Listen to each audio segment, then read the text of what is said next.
This brat of the streets of Orlando did not like it when someone stepped on her turf. On February 7, 2017, at about 5:10 p.m., a fight broke out between Kaitlyn Beth Garrett and the victim in this case at a Citgo gas station in the somewhat shady area of South Orange Blossom Trail in Orlando, Florida. As a result of the incident, Garrett was charged with aggravated assault. At the time this happened, Kaitlyn's husband, Dominique Garrett, was in jail for drug sale charges.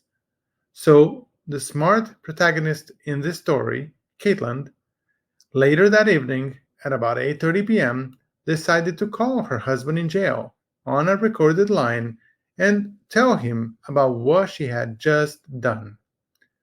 During the recorded conversation, Kaitlyn admitted pointing a gun at the victim's head intentionally and pressing the trigger in an attempt to kill her. Kaitlyn told her husband that the gun malfunctioned and that is why she was not able to carry out the murder.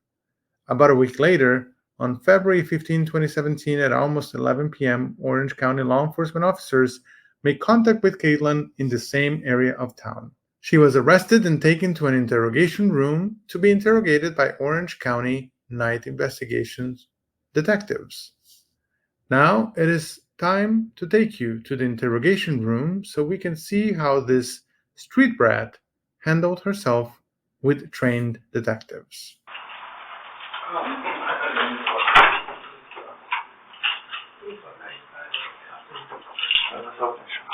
You said it? Take the handcuffs off from it.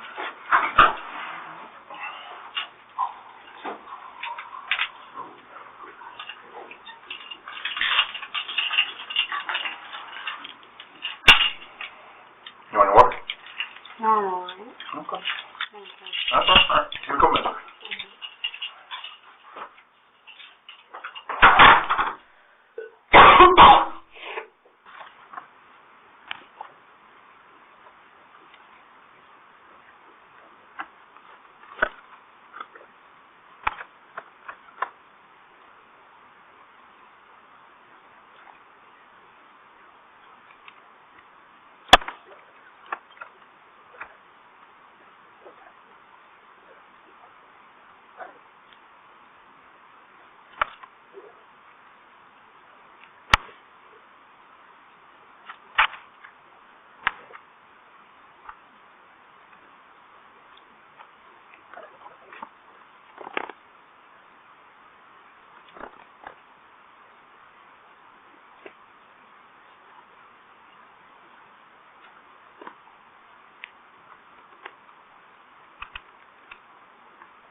Hello. Hey. How are you? Good. I remember you. I used to work on OET a while ago. My name's Detective Ramirez, baby my first name. I think I helped you out once. You had a baby? You stay over in town? You used to stay at In-Town Suites over there by Chancery and the Trail? Yeah, long. Yeah, it's been a while. I haven't been there in a while, but think small world. I'm Jordan. Good to meet you too. All right. So, I'm sure you have lots of questions for us. Yeah, so I'm not going to jail. Well, we want to get right into that, okay? But, and your name is Kaitlyn? Yeah. Is that what you go by? Yeah. Is that what you want us to call you? Yeah. Okay, sounds good, Kaitlyn. Kaitlyn, do you have a phone number right now that we could reach you at if we need to? 407 Uh-huh. 508 0388. 388. And what's your current address? 60 Barlow Street. Oh, it's the one on your deal? Yeah. Okay. You don't stay there, obviously. No, not no more. Where are you staying lately, in case we had to send you something in the mail? Well, usually I mail to my grandma's house, Alright. which is 3030 Rio Grande Uh-huh. Ave, apartment B. Rio Grande Ave, apartment B. What complex is that? I couldn't even tell you the name of it, and I go there every day. Is that north of I-4? It's right on Rio Grande LB. Oh, okay. In the corner. It's like Governor's Manor or something like that. That's where Pepe Yeah, used to work. something like that. Or Royal Pepe? Summit. Royal Summit. Yeah. Oh, You know him? yes. The Russian guy? Yeah, he's a pain in our ass. Yeah. Hey, he's always trying to get in people's business, right? Yes. Yeah. Oh, boy. Well. He tried to call the police on me one day because my car broke down. He called the police on I was in a stolen car, and it was not stolen. It wasn't stolen? No. Yeah. He thinks he's a cop. He's not. Yeah. We know that he's full of hot air. Yeah, he always has that. Yeah. Oh boy. Well, tell me a little bit about yourself. You have kids? Yeah. How many kids do you have? 2. 2 kids? How old are they? 2 and 1. 2 and 1. I have a 2-year-old. Yeah. So that's pretty close in age. Is it tough? I mean. It's hard. Yeah. Are you by yourself? You got someone in the picture? I someone to help you out? Yeah, I got someone that helps me. Yeah. Like baby daddy or friends? Something like that. He's not my baby daddy, my boyfriend. What's his name? Said. Is that his real name? Mm-hmm. Really? Wow. Is that short for something? Yeah. Oh, okay. I was going to say, okay, that's got to be short for something. He's a good guy? Yeah. He's helping you out? Glad to hear that. Yeah, I can know 2-year-olds. She just turned 2, my daughter, and she's a handful, man. They get their little attitudes, and they get their personality, and it's like... Yeah. My daughter is a mess. Yeah, not a baby anymore. So you have 2 girls, or just 1 girl? 1 girl, 1 boy. And the boy is the 1-year-old? 1, yeah. So what's easier, a girl or a boy? Girl. Really? Yeah. Interesting. So what you're telling me is my daughter was like not a baby to me. When she was a baby, she was like so independent. But like she was a baby, but she was like you could let her play. My son is just like needy. Yeah. You're like daddy. I look like dad. Yeah. No? That's where it comes from? Yeah. And my daughter looks like me. Does she? And acts just like me. So who's the dad? His name's Dominique. Alright.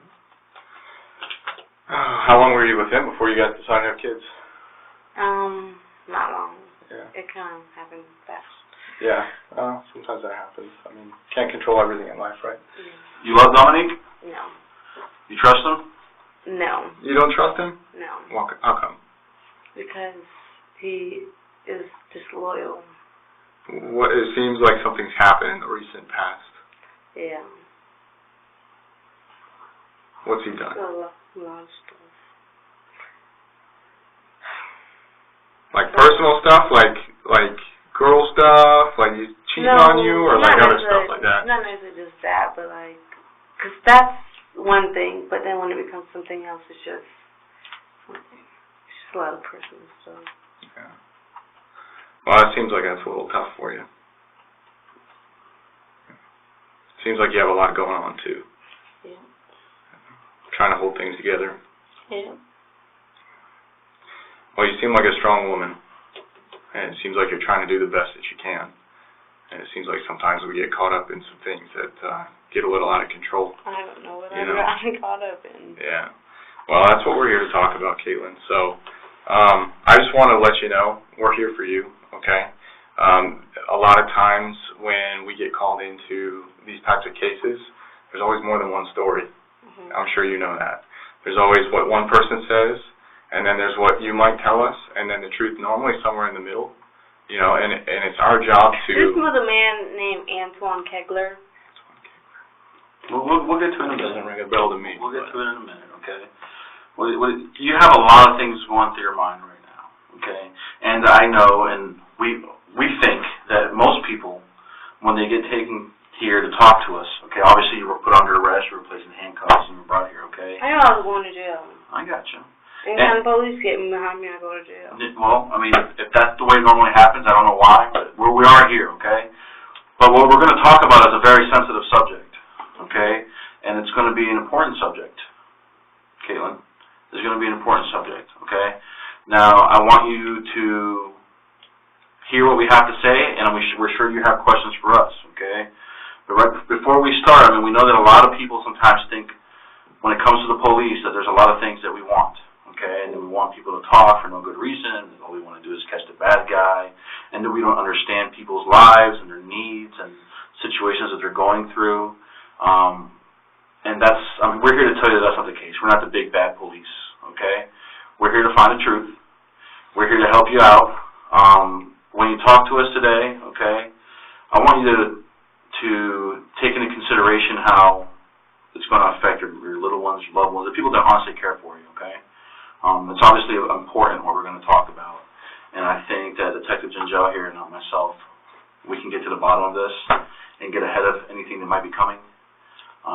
The most important thing here, I think, is just truthfulness. Yeah.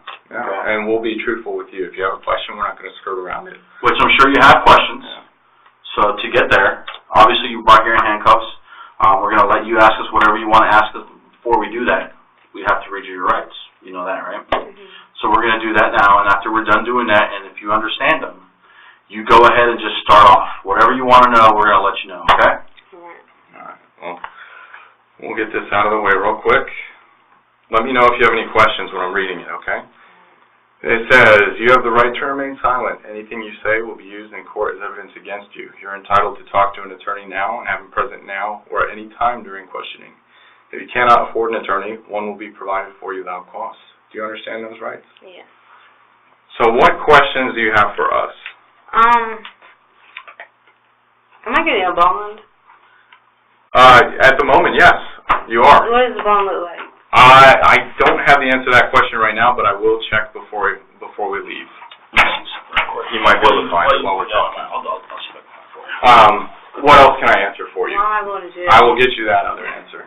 Right now, you have a warrant, which is why you were picked up. Okay, so someone basically told the police something, whether it's true or not, and all the information that we had at that point was her story.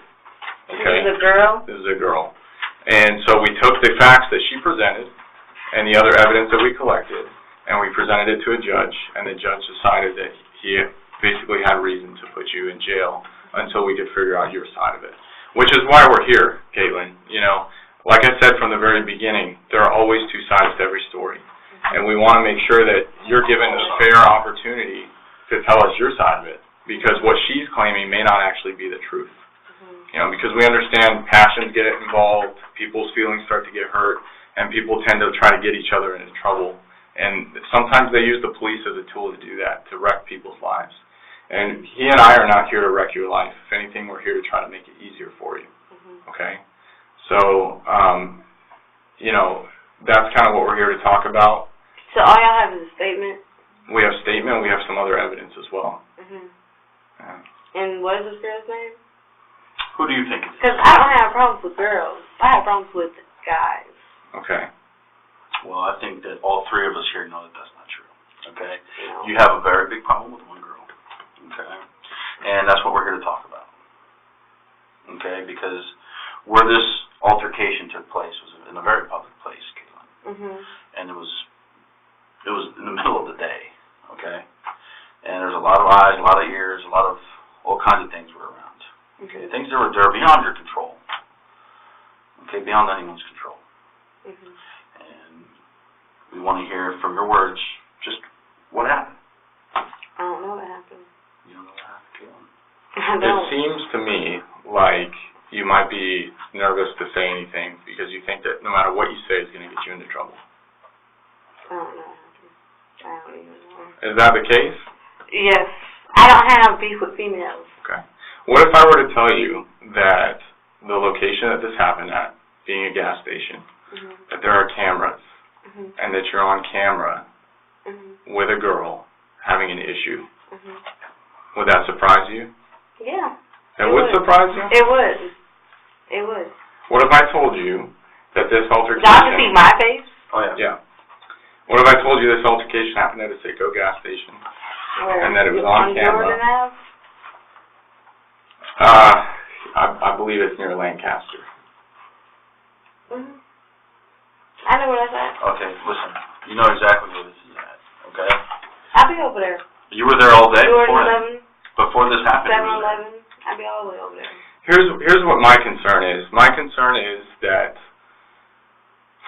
you're going to hold back some information that could help you in the long run. And we want to make sure that you have a fair opportunity. Nothing's going to help me. How do you know that? I'm going to jail. Well, there's nothing we can do about a warrant, right? No matter what we talk about tonight, the warrant has to stand. But what we could prevent is either additional charges or more serious charges. Okay? And that's what we're here at. No charges. Some very serious ones. Like what? Well, I mean, that's what we're here to talk about, Kaitlyn. This girl got beat up pretty good. I don't beat nobody up. I don't beat people up. For real.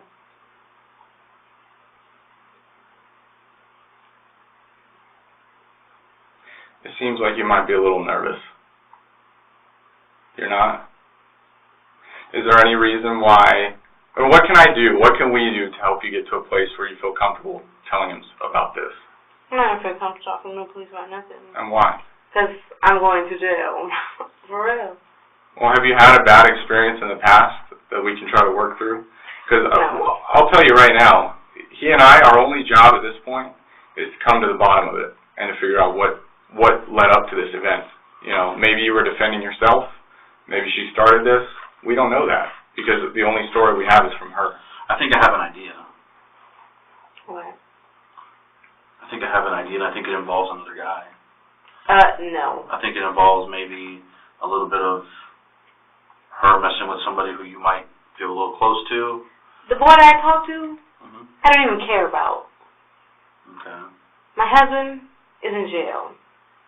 You're It's married? not about no man. How long have you been married? Like a year? Something like that. Where did you guys get married? Here. Where? In a courthouse. Yeah. I don't have guy issues. I don't care about guys no more. I don't fall in love no more. It's not possible. I just play games. Yeah. So are you and your husband separated then? I see. How long have you been separated? Since like Thanksgiving. Was that because he went to jail or? No. I put him in jail. You put him in jail? Did he do something like to you or? Yeah, I didn't mess with him.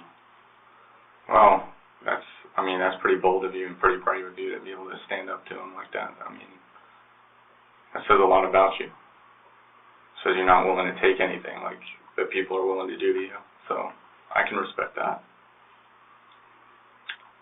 But what I also believe, and you and I don't know each other very well, but I can tell you, you haven't really had anyone to stand up for you other than you. No, I do got somebody. Were they there February 7th when this occurred? No. I don't even know if you're a doctor. This happened in front of the Citgo, okay? 7301 Santo Viti, okay, it's going to be over there. And saying zone 44, so this is the one over by Lancaster. It's on Jordan and everything. Yeah. And this girl got beat up. She didn't get hurt. Too bad. Ambulance didn't come. Something like that. But we got there pretty quick. And we were able to help her out. And she definitely got her ass handed to her. That's for sure. Okay. She did kind of have a little mouth on her.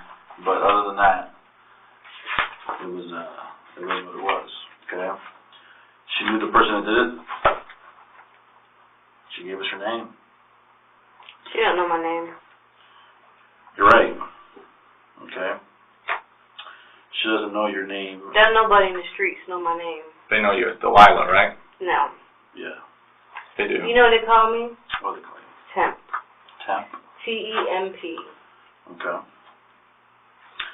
She knew that you were driving. You were in a white Kia Optima. We got a tag on that as well. Okay. Never had a white Kia Optima. Well, we know that the altercation happened. We know that you left. We know that there was another man in the car with you. We know that you took that car and you went on an OBT and you went south. We know that you went to Taft. We know that you dropped the car off. Okay? Again, this is an investigation. This isn't just us stopping you in the middle of the street and asking you questions. There's a lot of things that we already know that happened. Alright? We know that you know where it happened. We know that you know that there were cameras there. We know that you know that it happened in front of the cameras. We know that you are worried about it. Rightfully so. Not really. No? Are you okay with your babies being given to DCF? My kid ain't going to DCF. Why not? Because I have people that will take care of them. Alright, well, I hope so. Okay, because with the father and the mom both incarcerated, it's not going to be good. Both my kids are not by the same dad. I know. So, a father does not take care of them, a mother does not take care of them. I have people.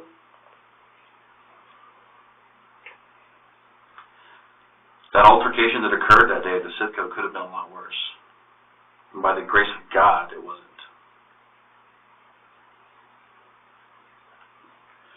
By the grace of God, somebody else was there. It kind of helped out the situation.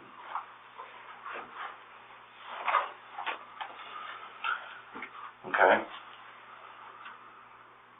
Because being a woman, sometimes in the heat of passion, we see red. And it might take somebody else to kind of, whoa, what are you doing? Take it easy. Knock some sense into you for a little bit of a second. Nobody I know does that. Nobody knocks sense into you sometimes when you need help? Mm.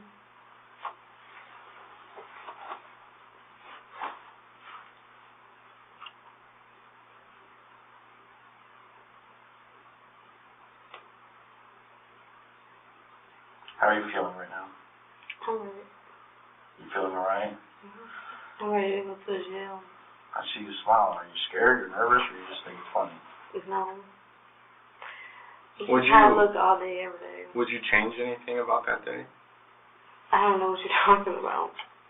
Well, you do. I was not at the Citgo. You're on camera. No, I wasn't. You're on camera.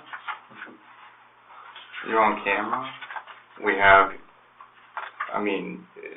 the car from Taft. I mean, we have a lot to this investigation that points directly at you. I don't even own a car. You're right. You're right. It was a rental car. In whose name? Not in your name. It was a man's name that rented it for you. I don't know who got a rental. He already came forward and said that he rented it for you. And as a matter of fact, he tried to report it carjacked, which we didn't let have happen because we already knew that you were involved in this car. So here's the issue. The issue isn't were you there? Did you have a part to play? The issue is maybe why did it happen the way that it did? You know, the science is what it is. Science is fact, and it's irrefutable. And fact is, I'm going to jail. Yes. Well, you have a warrant. So there's nothing we can say that will change your warrant. You understand that, right? Mm-hmm. And me telling you anything is not going to help me. But what it could prevent is further charges from coming down the pipeline. Charges like what? Like attempted murder. How? For trying to shoot the girl in the head. Shoot somebody? Mm-hmm. I don't even play with guns. You do. No, I don't. You do. I can tell you that I know that you do. You're on video with the gun hitting her over the head about 7 times. And it looks to me and to him, in our expert opinion, like maybe there was a malfunction with the gun, which is what he referred to as the graces of God. That gun didn't go off and that a mistake wasn't made that day that you could never take back. But what we're here to talk about is why it happened and what was going through your head. Were you defending yourself? Did she start this? We want to give you a fair shake too, just like we gave her. When you pull that trigger and that gun malfunctioned, okay, and that round came out, that was God putting the brakes on you, okay? That was what he was doing. When you had that friend there that was with you, that separated both of you, that was God putting his hand into it, okay? Nobody separated. Yes, listen. Something greater than us prevented that girl from getting shot by the gun that you had in your hand from the trigger that you were pulling. Something bigger than you, bigger than me, bigger than him, bigger than all of us here. What happened there that night was a miracle. Because that girl, the last thing she should have seen was the concrete as her head was hitting the ground. And she would have been going into the light. Can I go to the jailhouse? Okay? Do you believe in God? No. You don't? Mm-mm. Not at all. Do you believe in fate? Nope. What do you believe? Nothing.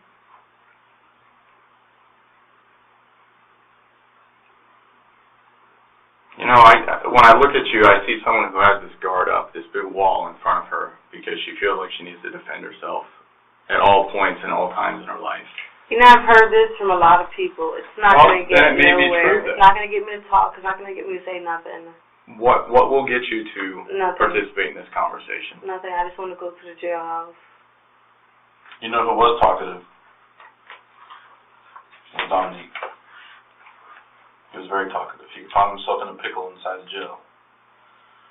That's nice. Do you think there's a reason why he would have told us some things about this event? Probably get some sentence off. He ain't loyal. But Well, you said that from the very beginning. Are you surprised that he would have talked to us? I don't know what he got to tell y'all. I was.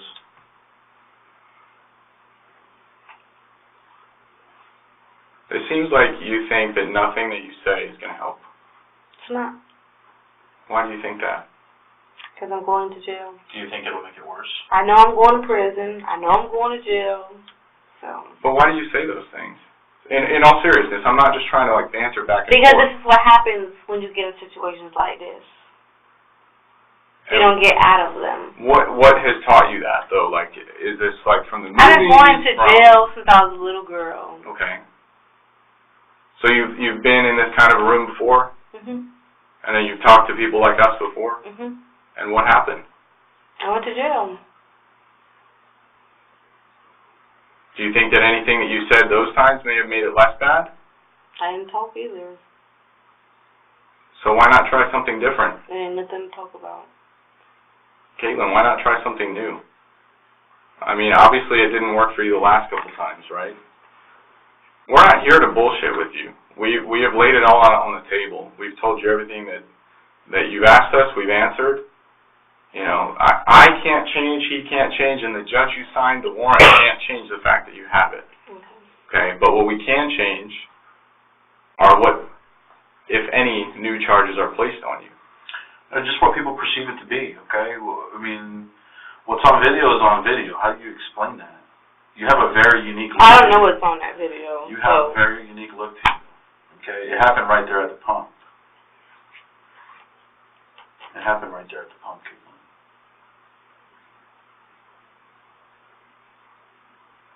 There's not many people, there's not anybody who looks like you. You know? And you were in that store beforehand. I go to that store every day. I understand, Kaitlyn, exactly. That's why people know you there. I live on Jordan. That's why people know you there. That's why people know you there.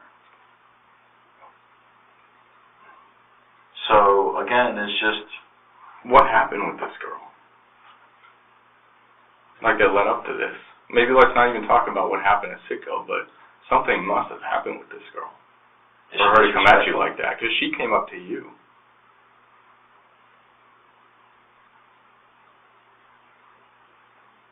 Was it self-defense? Did You see something that no one else saw? Did she say something that you didn't like? Was she disrespecting your family, your kids, your boyfriend, the father of your babies? Or what did she say? I mean, what was it? Was it the way she looked at you?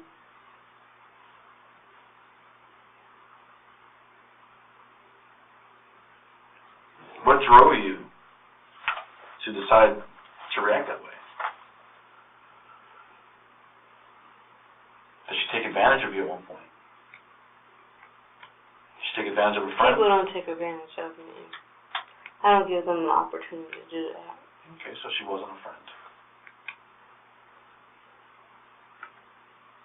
Did she disrespect or take advantage of somebody that you know and care for? I don't care about nobody in this world with my kids.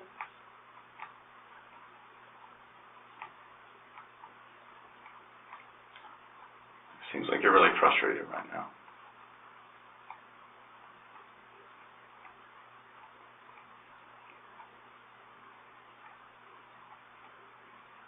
Are you frustrated? Do you feel like you're never going to see your kids again?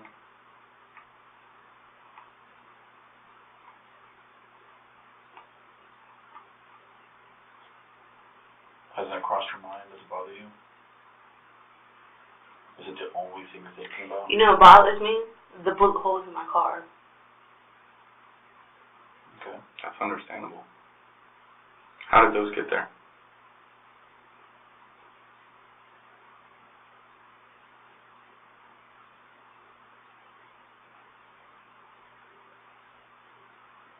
Tell me about the bullet holes in your car.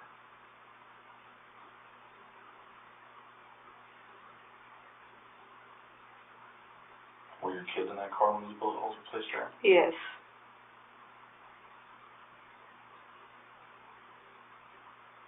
Was that the worst day of your life? Because your kids were in that car when those bullet holes were placed there?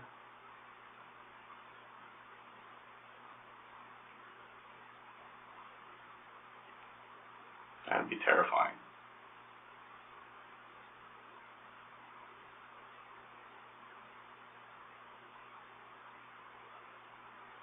I know if that were me, I wouldn't be able to control myself. Not because I was in danger, but because my kids were. That's unforgivable. That's unthinkable. That someone would be willing to do something like that. We're all parents in this room. I have 2 young boys.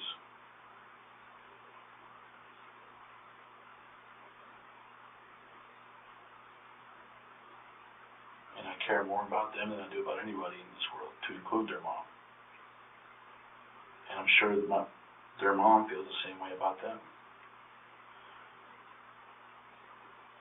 We know that feeling of love, unconditional. Which is why this has to be very difficult for you. Because if it were me, that would be the only thing running through my mind. Is, am I going to get to see my children again?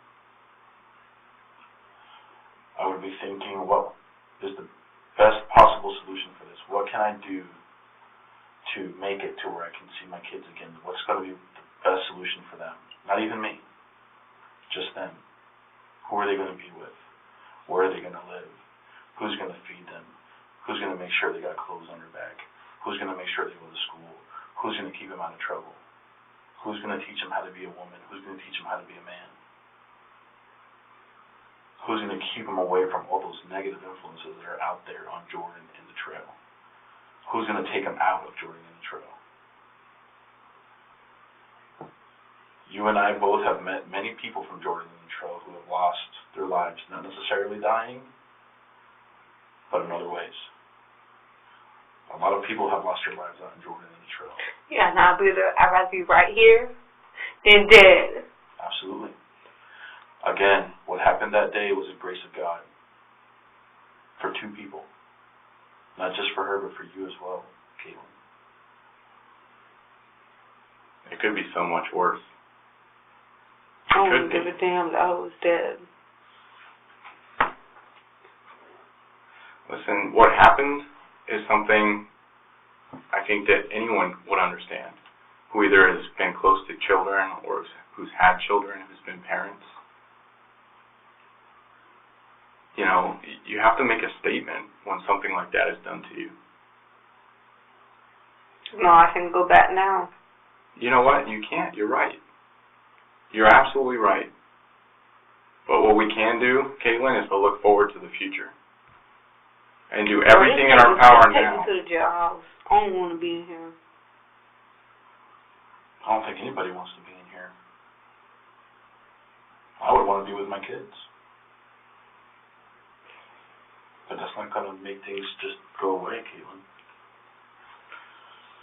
What we need to figure out is a way to, A, understand your state of mind when this happened, so that hopefully we can present this, your story, in a way that makes it look understandable to everyone who reads it. Because I'll tell you this, there is always a justification for something. Unless you're just a cold-blooded killer, which you're not. Not in the judge's eyes. Yeah, I'll tell you what, in my experience, there absolutely is. And I'll tell you this, too. It doesn't matter what the judge thinks, because the only thing that matters is what a jury of your peers thinks. And when we say a jury of your peers, it's people who have difficulties in life. These judges that make so much money and live in these nice houses and, you know, in these nice neighborhoods that have never faced any of the challenges in life that you and I have had to face, they don't get it. Which is why, in America, we're judged by people like us. Single mothers. People who have lost loved ones. What I'm getting charged with. And these people, when they hear your story, Kaitlyn, they'll be able to empathize with it, and they'll be able to put themselves in your shoes. But you have to help them do that. They can't just assume what you are thinking. You need to help them understand it. What I'm getting charged with.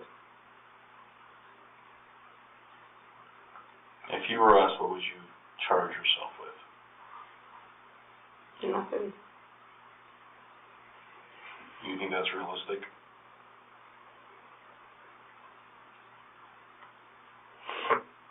Help us understand why you would say that. Because maybe, like I said, maybe there's a good reason you say that.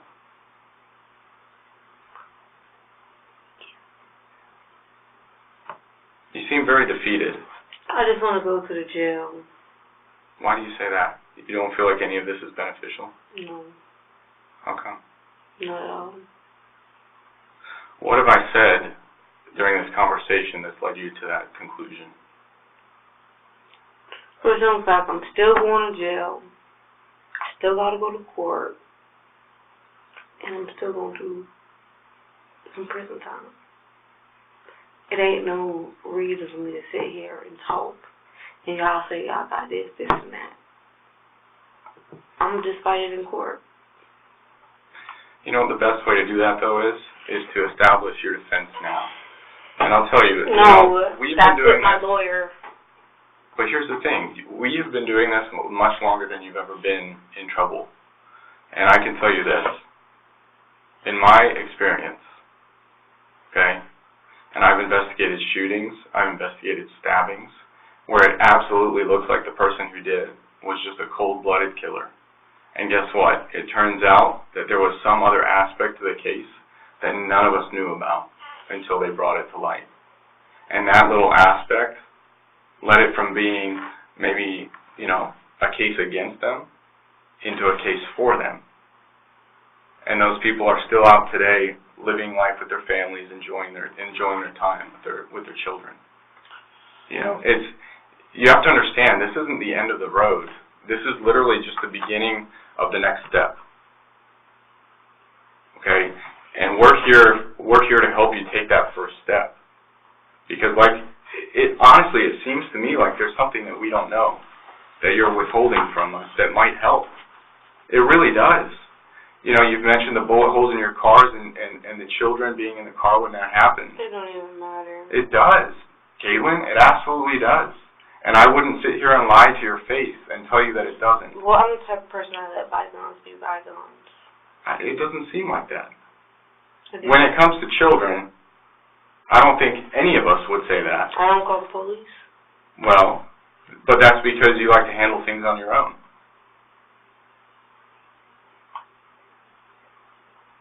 But here's the thing.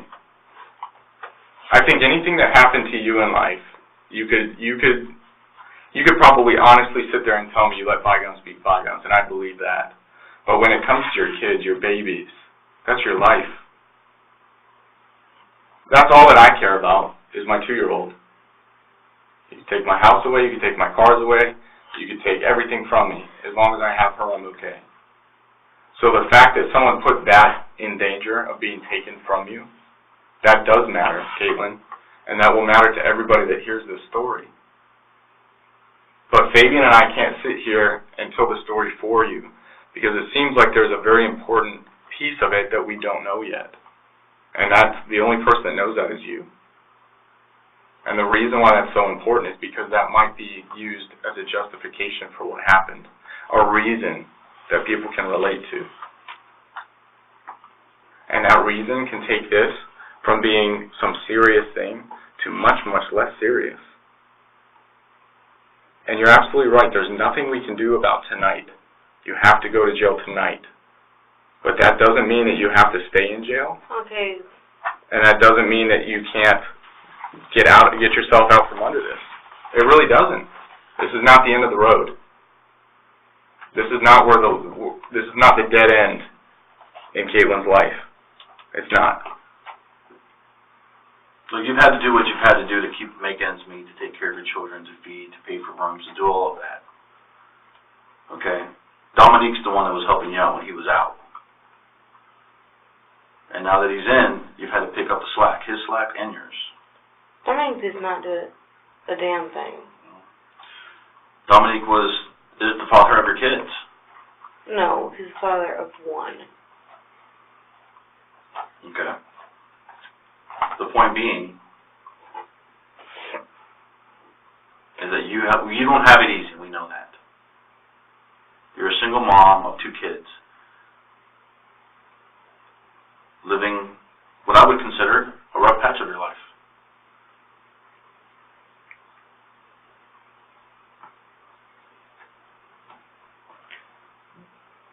What it all boils down to, Kaitlyn, is you're the only person that cares about you right now. There's not going to be any attorney that cares about you that's going to truly want to help you. Obviously, Dominique doesn't want to help you. I don't care about him. Well, that's what I'm saying. Is right now, it's us and you that care in this situation. There's no one in this entire world that's going to be able to take care of your kids the way that you do. Because there's not a single person in this world that loves them as much as you do. Not their grandparents, not their fathers, nobody. So if by you telling us this piece of the story that we don't know will help you be with your kids, raise your kids the way that you see, I'm telling you, Kaitlyn, this piece of the story seems to me like it's earth-shattering news. It seems like something happened that would have led you to believe that maybe your safety was in danger and that she was going to try to take you from your kids, and you weren't going to let that happen, which is something that I understand, something that he understands. Where did I leave her? I don't know. In the streets. And I ain't gonna put nobody in jail. That's fine. You don't have to. You don't have to. So there's no reason for me to sit here and talk. Absolutely there is, because you need to get yourself out from under this. You got to get ahead of everything. Because here's the thing. If she really did start this, and she deserves to be in jail, the only way that she goes there is if you want her to be there. If you sit here and tell us, listen, she shot a gun at me, I had to do what I had to do, and this is hypothetical. Yeah, and everything that was done to my car was covered up. Well, help us uncover it. No, you know what I mean by that? Maybe not. Maybe I'm misunderstanding. Tell us. I fixed my bullet holes. Okay, but that's something that we can prove. But it's not painted. So that's something we can prove, Kaitlyn. Do you see where I'm going with this? This is not the end. This is your opportunity to get ahead of this. And like I said, we're not going to ask you to be a victim or a witness in court if that's not something you want to do. But what we do want for you to do is to be there for your kids. And that is a possibility. That's a very real possibility in this scenario. you can still do right by them. But I'm still going to jail. Today. Don't look at it like just, don't take the blinders off, because right now it seems like you're just looking at tonight. Okay? Take a step back and take a broader look at everything. Okay? The long run. The long run. There's going to be some tough times coming up ahead of you. Okay? And you're going to need people that are close to you to help you go through this. But at the end of the road, there's light. Though the light might only look about that big right now, okay? There's going to be a beaming ray of light at the end of the tunnel. But you have to get there. Am I getting a bond? Yeah, I told you that from the very beginning. Your bond's $5,000 right now.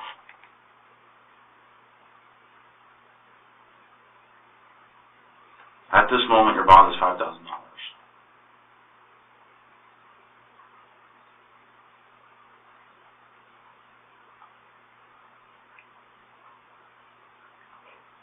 You understand that?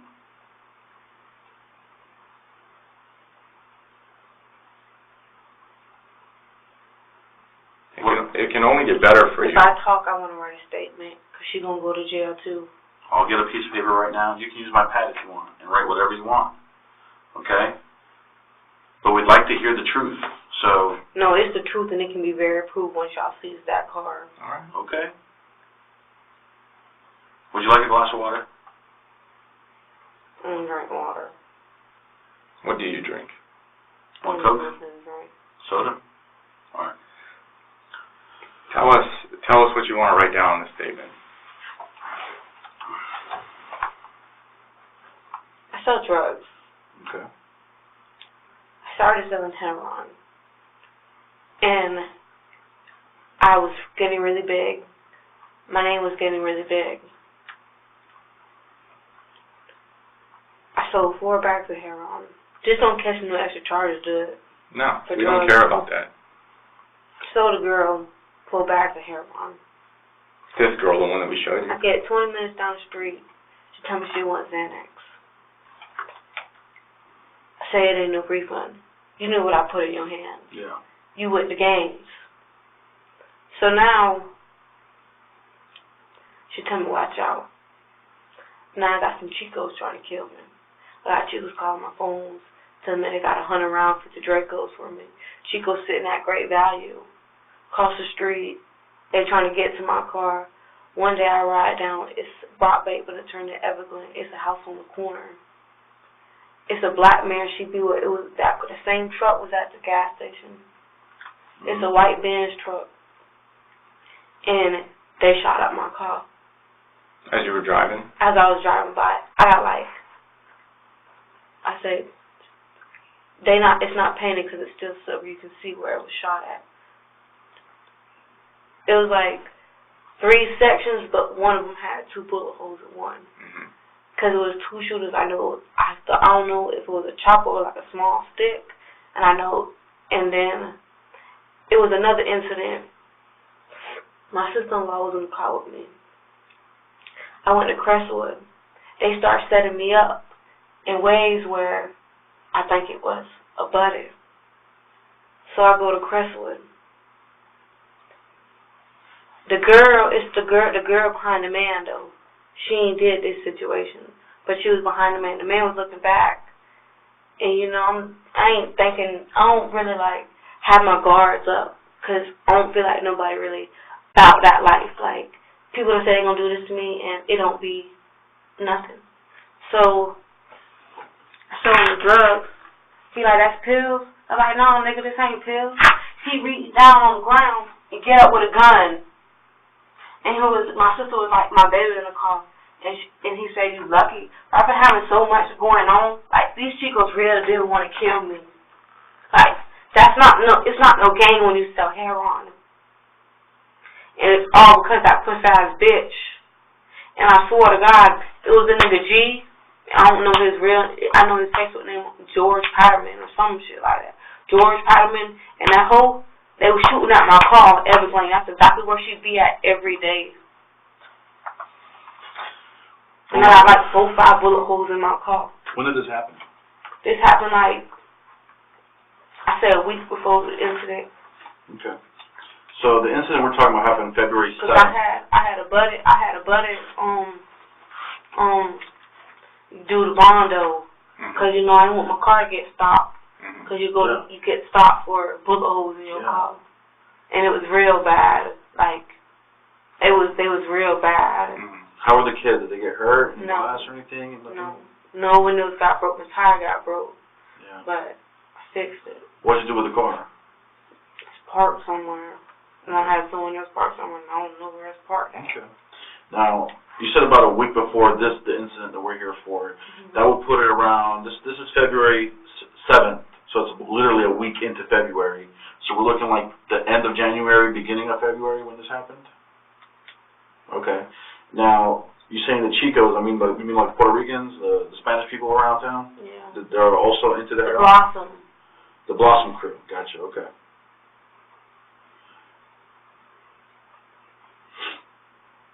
And this happened over at Crestwood? One happened on Crestwood, one happened on Everglades. And Everglades was the one that the car got hit? Yeah, I don't know how to, it's not Everglades, it's like Evangeline or... Yeah, Evangeline. Behind Jordan. Yeah.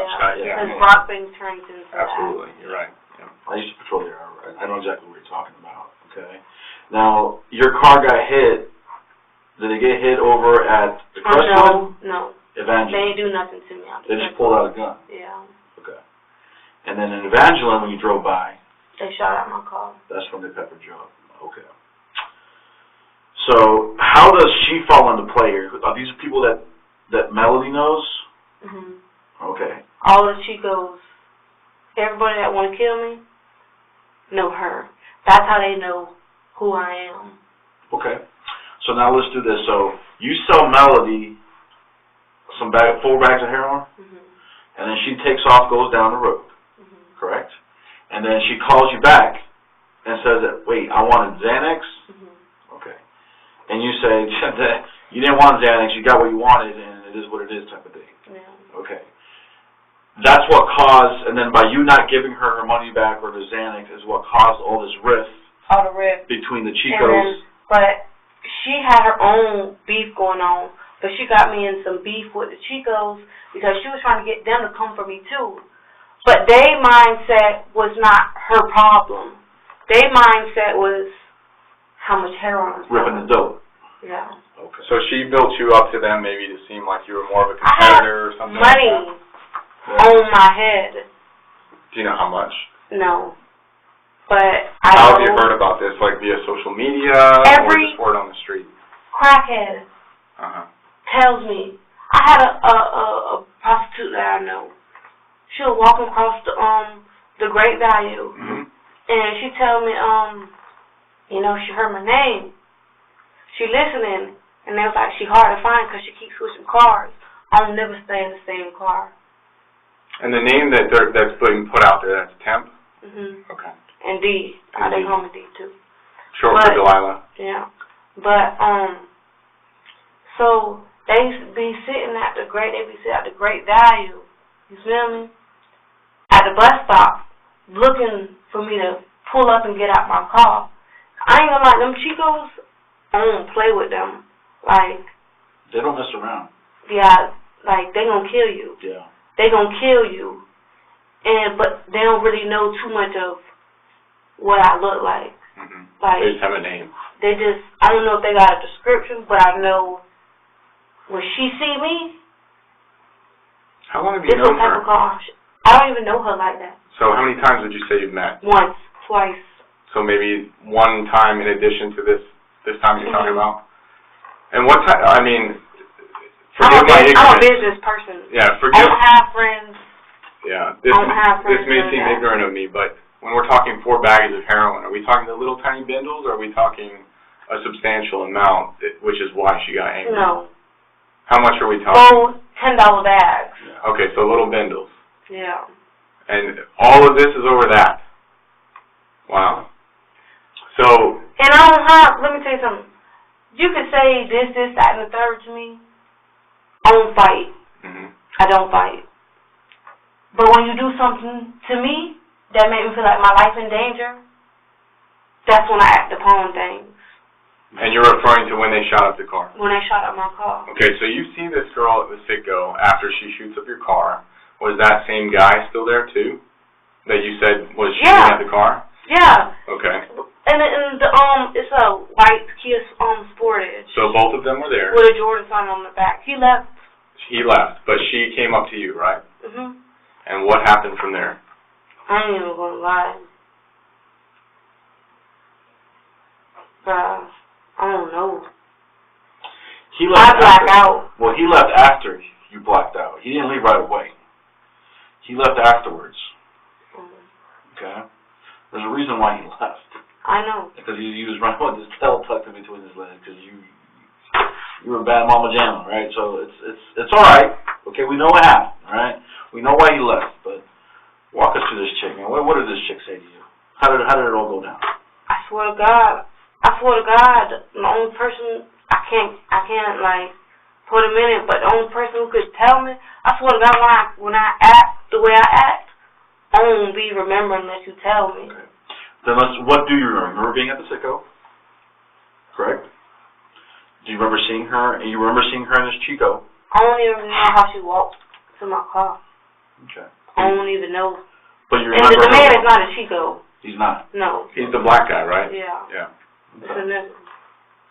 All right, so you're at the Citgo. Mm-hmm. Well, just up until when you remember. That's fine. So you're driving a car, correct? I pulled to the gas pump. Okay. And the car that you were... I don't know. You remember the car that you were in? Yeah. What car were you in? I'm not going to say that. It was the rental, right? Yeah, it was a rental car. Yeah, it was a Kia. It was a white Kia Optima. Okay, so you're in the Kia Optima. Were you actually gassing up? Or were you No, just... I don't call gas from shit, but... Okay. So you're there, you see those two. Gas. Yeah, probably. That one for sure.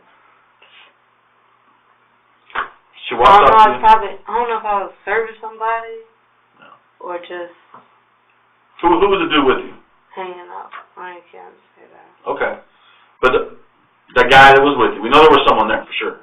Okay, you don't have to tell me his name, that's fine. We'll call him Bob. Sound good? Mm-hmm. Alright, so Bob's with you. This girl walks up to you. Does she walk up to you? Was she saying something? I don't know if she was on. Before you even got out of the car or anything, what was she saying? I don't even know how she came to my car. Okay. So did she surprise you? Like, boom, she popped up and... Like, I know I had seen her, but that was before she was like in my area, like by my pump. You see what I'm saying? Like, you saw her at the storefront. Yeah. Okay. So then she comes to the pump, and at what point did you notice she was there? She was at my car. Were you still in the car, or were you out of the car at that point? I was in my car. And she's saying, "Hey girl, how you doing? Or she got words for you. You know what I mean? Like, what's she saying? I don't know. I'm not the type of person I could tell you anything that came out my mouth. Okay. I don't even know if I speak when I.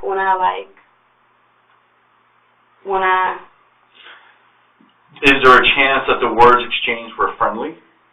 No. Is there a chance that she was asking you for a cigarette? Hell no. Is there a chance that she just wanted to see how you were doing? No. Okay.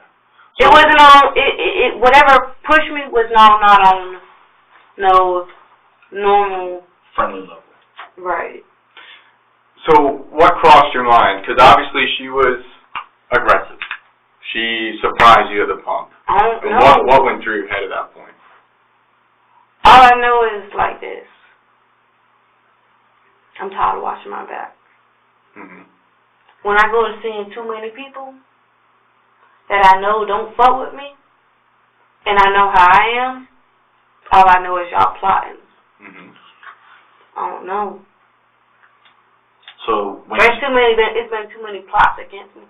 I swear to God, and this not no brag or nothing like that. I do this to survive.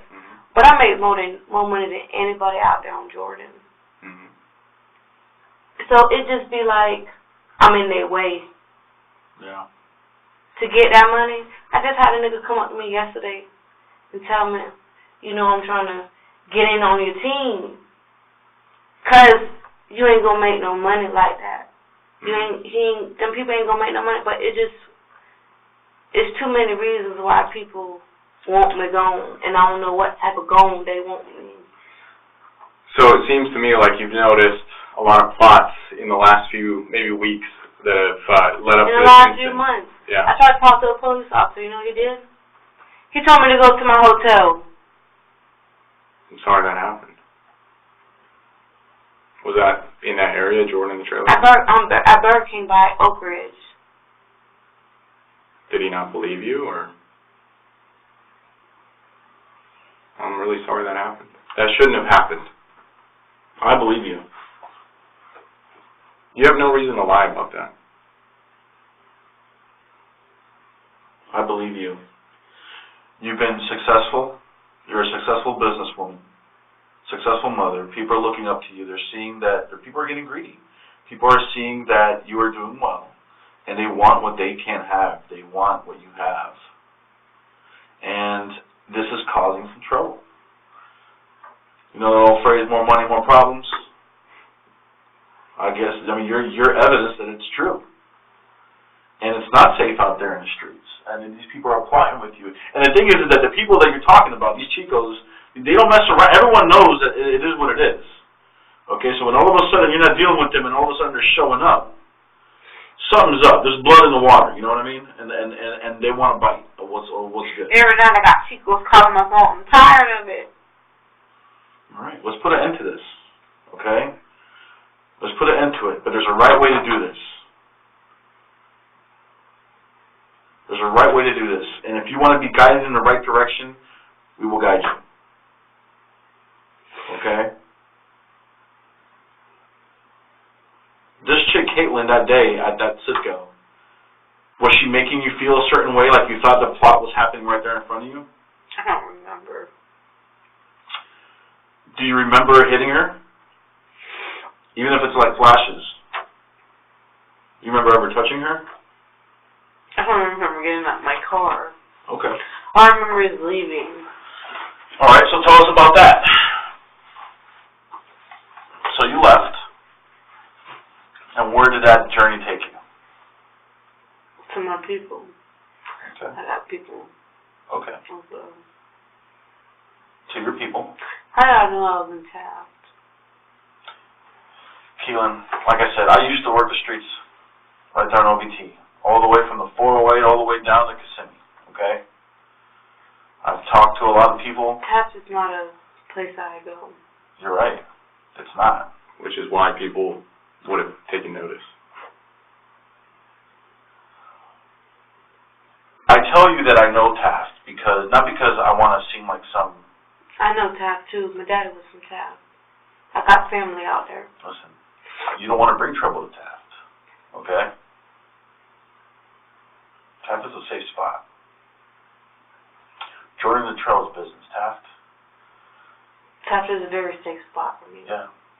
All my family Yes, ma'am. stays out there. Yes, Kaitlyn. All right. Taft is your safe spot, and that's why you went there that day. That's the place I've never gone, though. That day, you decided to go to Taft. After you and Melody. How did I know I was in Taft? What did I say my name was when I walked into the room? I said my name is Detective Ramirez. I'm a detective.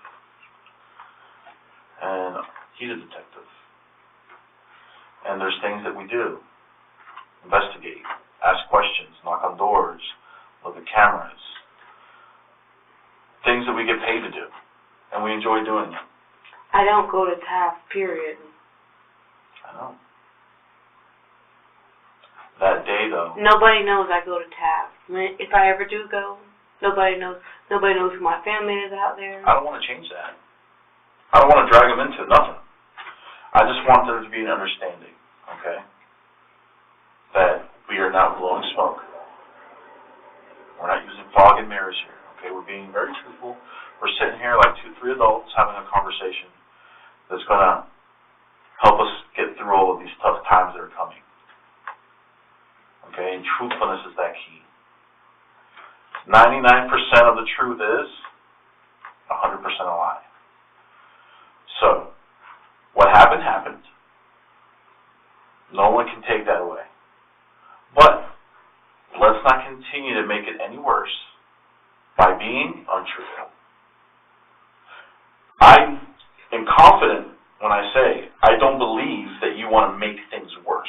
I believe you want to make things better. And I'm here to tell you that we will not make it worse by being truthful. Okay? So, you black out and you leave. Walk me through it in your own words.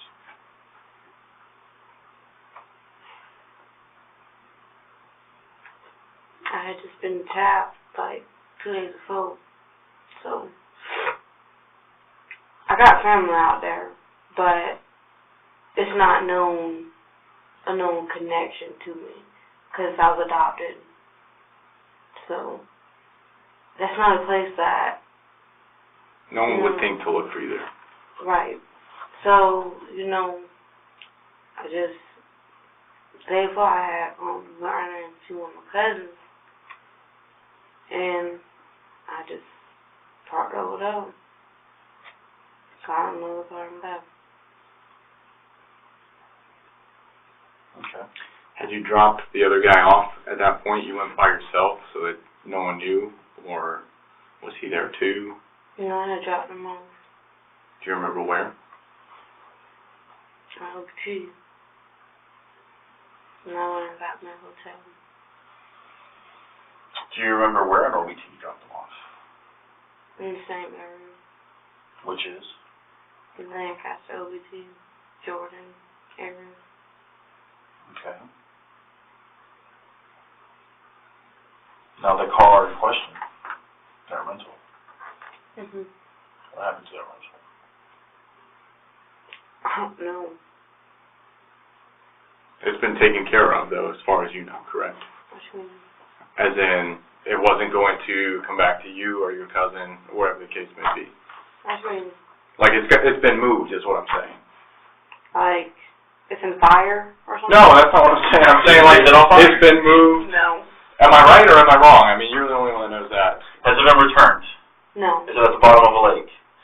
No, it was going to go into only because, but not only because of that man. Right. Because he was playing games with me. Yeah. And trying to steal. First he tried to steal my money. Mm-hmm. So then I extorted him. Oh, shit. And pay him for my car. So you know how to take care of yourself. Listen, we all know we're not dealing with the clown here, okay? You're a young lady, a smart young lady. Regardless of what anybody might say, we're sitting here having a conversation, get to know one another, and you've done good by yourself, all right? You've taken care of yourself, and you made it this far.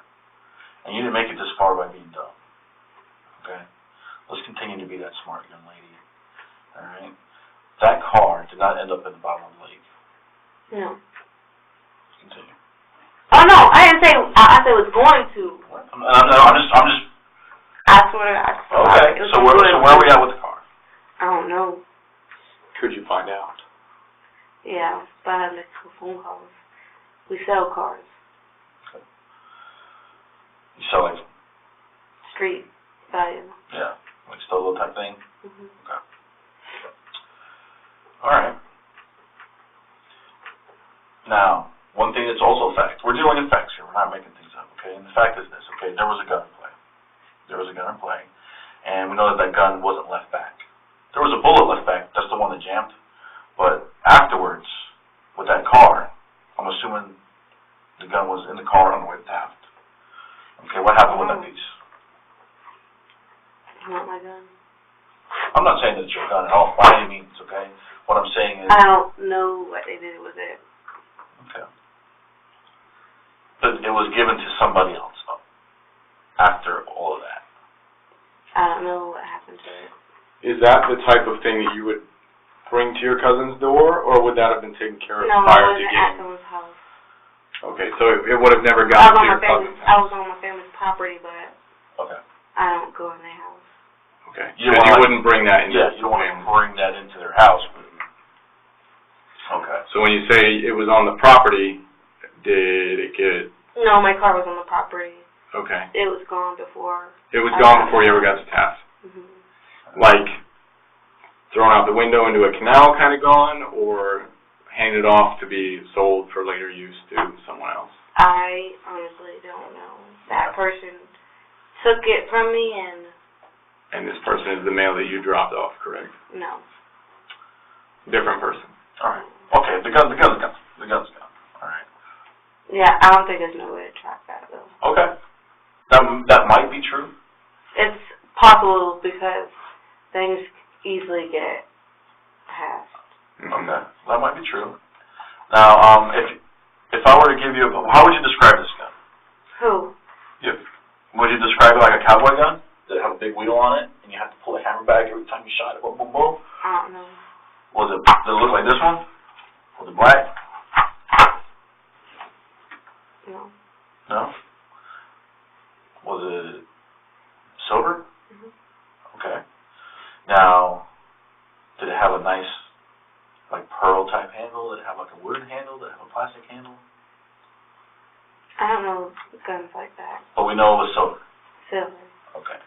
Now, this gun, was it a small gun that fit in your hand, or was it like a nice... Okay. No, I'm not good. I'm not That's good. something I would say, like this. All right. So we're talking more realistic here, right? We're going about that bit. Okay. And was it the type of gun that you load from, like, sticking that little tic tac thing up in there? We call it a magazine. Was it that type, or was it the kind where No. it was like the magazine type? Okay. Do you remember the color of bullets that was inside of that magazine? I never loaded a gun.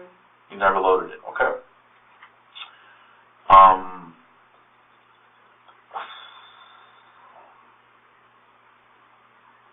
Trying to think. Oh, and so since somebody wants to be a snitch, you remember Kizzy and Harvey, right? Kizzy and Harvey, rings a bell. He killed her in the back of Chancellor since he wanted to be such a snitch. Well, Dominique is an interesting individual. Okay. Very interesting. Alright. So, what was her name?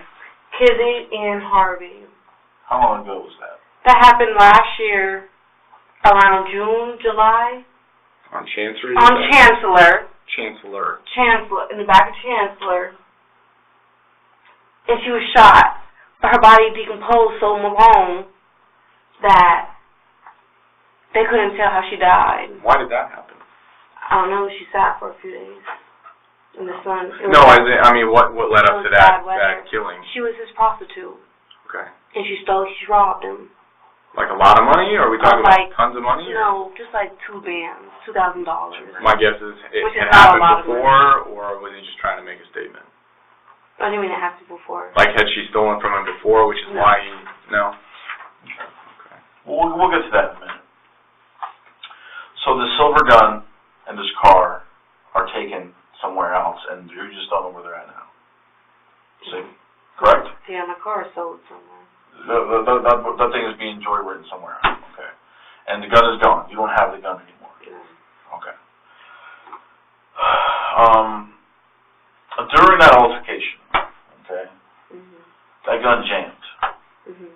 Okay. And the bullet ended up on the ground. All right. And there were shots fired. And then you guys ended up taking off. Okay. Tell me about that. I can't put nobody in. No.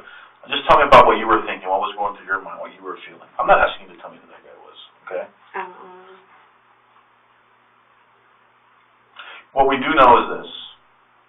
You and her had words. You and her met. You and her had altercation. You had a gun in your hand. And you whipped the hell out of that girl over the head with that gun. You didn't shoot her. You hit her over the head with a gun. Okay?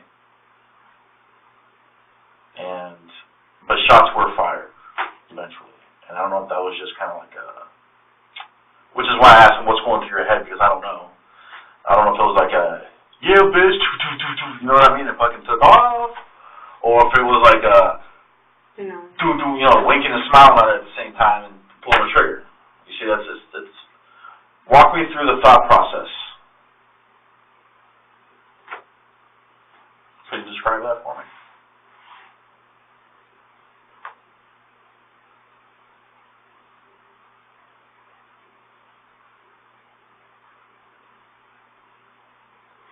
Can you see how those two things would be very different, though? Yeah, I can. And so, being the case that would But be knowing different. me, if that was the case, I wouldn't have been in my car. You don't hit and drive. Again, you didn't get to where you're at because you're dumb. You got there because you're smart. And I know that you're smart. Okay? It's funny that you say that. Because when that gun jammed, that's exactly how it went down.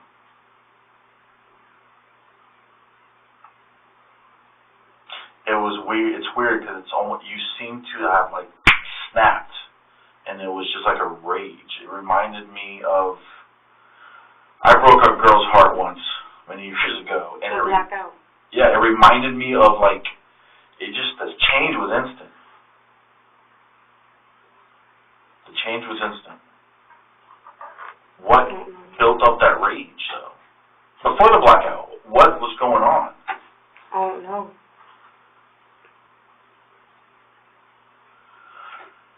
Do you regret it happening? I ain't gonna say sorry because I got caught. That's fair. I can respect that. Would you have changed anything, looking back on it now?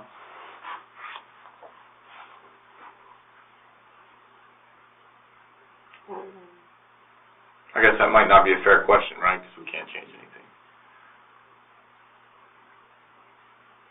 So, I just want to explore one more little detail of the thing.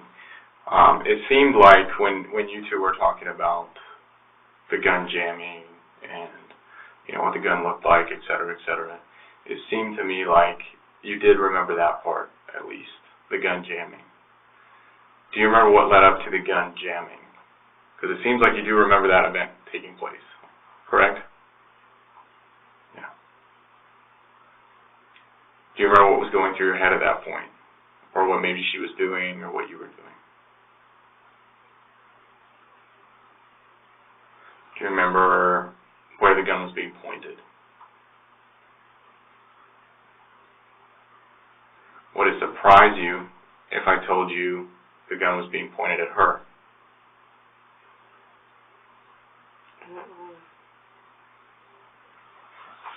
And the reason I ask is not to try to pigeonhole you into, okay, now we're in trouble. But I swear to God, yeah. I don't know. I think, and you have a right to tell me I'm wrong. Everything just happened all too fast. And that's, that's how it always happens. Anytime that we've been in an altercation as police too, things just happen so quick. You know what's weird? Is that things happen to us, and we have to make a split-second decision. And then after it's all said and done, people have all the time in the world to judge that split-second decision. And the only person that really knows how it went down and why they had to make the decisions that they make were the persons who made the decision that moment at that day. We've been involved in shootings that have been questioned and torn apart and dissected, never ending. But they weren't the ones that were in my boots when I had to make that decision, okay? You had to make a decision that day and you made it. When I had to do that, I had to give an explanation, a reason. Not an excuse, because excuses can be made up. I'm getting extra charges. Listen, right now your charges are what they are. It is what it is. What happened, happened. It's one charge or more than one charge? Right now, let me tell you what your charges are. It's going to be aggravated assault, I believe is one. It is. I got got multiple charges? There might be a battery charge in there. What's my total bond? $5 grand. $5,000. Yeah, $5 grand. Right now your total bond is $5 grand. And no holds, right? No, right now your bond is $5 grand. Yeah. And that's no hold? The only time you get a hold is if you have some other charge from some other county. Yeah, you're not out on bond. No. But to get back on track, okay? You made a decision that day, and we all make decisions.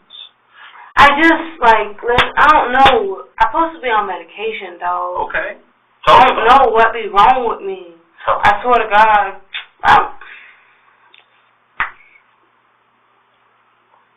Let's talk about your medications. Let me make one thing really clear. We're not here to judge you, and we're not here to give you a hard time for anything that you might be suffering with. We all have problems in life. But if that problem led up to or was a factor in this, that's why we would need to talk about that. So it's not to make you feel bad. It's not to make you feel embarrassed. It's not to make you feel less than a person.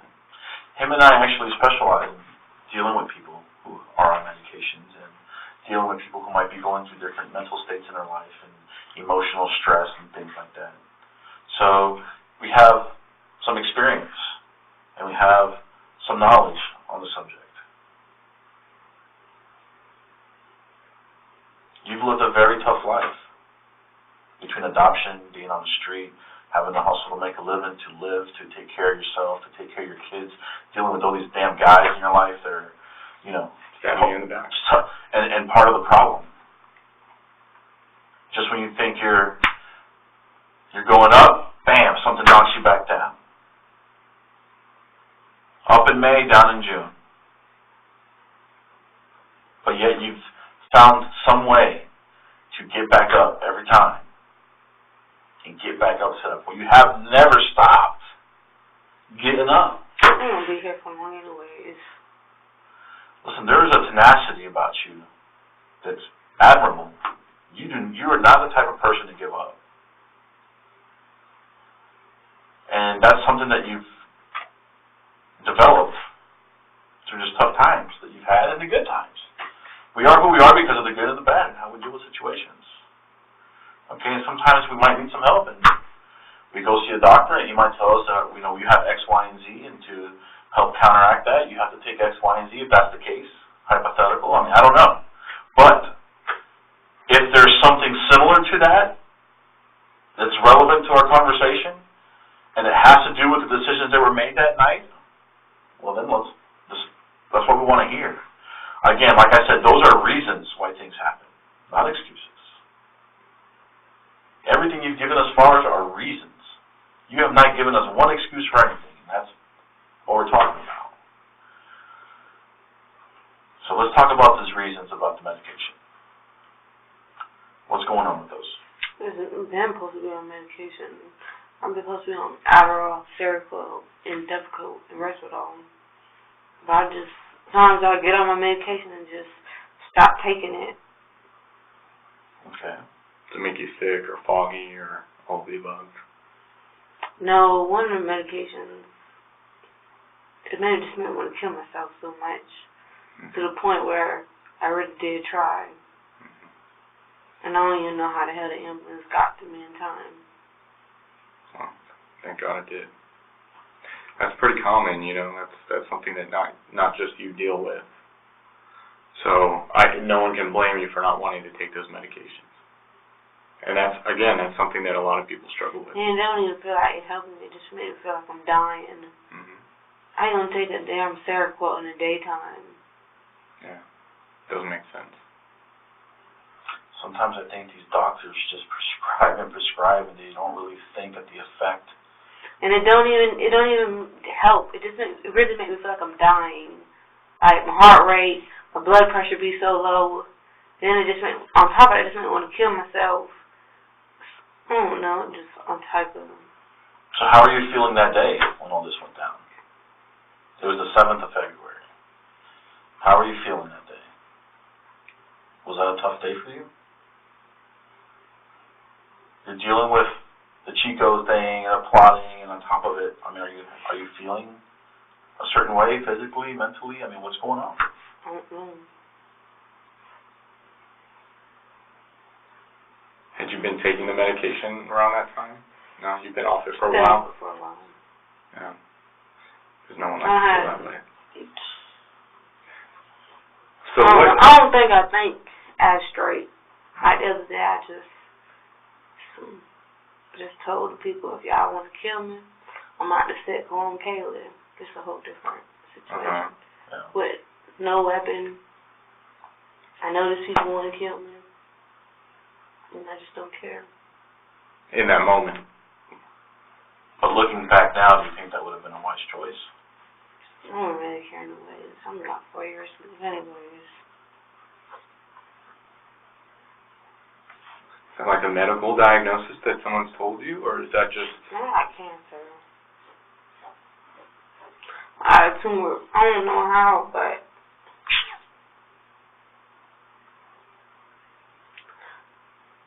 I remember my husband, it was a situation where he beat me real bad, and then a girl beat me. And my face was real bad. My head was like disoriented. And then I went to the hospital. They thought I had a concussion. They sent me home.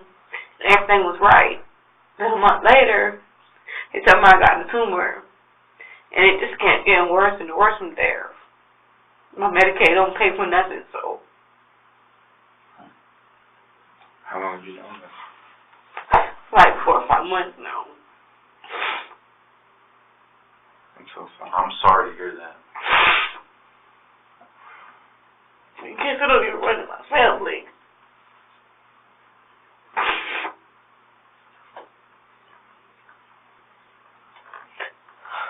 You have to ask yourself why a lot, I can imagine.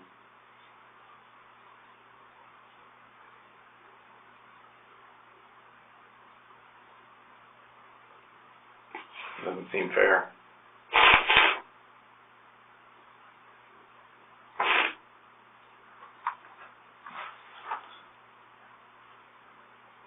I know this is going to seem, it might come off insensitive, but that's not how I mean it. I'm so glad you shared that with us, Kaitlyn, because that helps us understand who you are and what you've been dealing with in a way that, I mean, no one could have known. I mean, that just helps me understand you're doing everything you can to set up a great life for your kids, knowing that you have to battle with this and that someday they might have to go on without you. And I can't even imagine what that's like. Nor am I going to try to tell you that I can understand, because I can't. But what I can tell you, Kaitlyn, is that you need to cherish every moment that you have. And I know you don't believe in it, but I believe that there's a reason that gun jammed that day. I do. And I believe there's a reason that he and I are in this room with you and not some other set of cops who don't care. And I believe there's a reason that you gave us a little piece of your trust to share this information with us. I believe this is all for a reason, whether you do or not. I ain't trying to do nothing but make enough money so I can move and get out of here. Mm-hmm. I don't even know how I got in this lifestyle. Do you think when you found that out, you became a little reckless, maybe? Because you felt like you had nothing to lose? What? When you found out about the tumor? I don't know.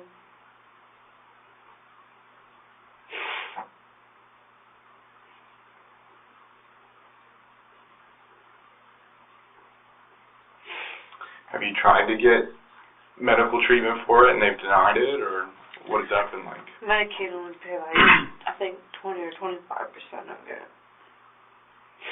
And then you got the money to pay for it. Do you self-medicate? You feel pain? Huh? But do you self-medicate? Do you feel pain?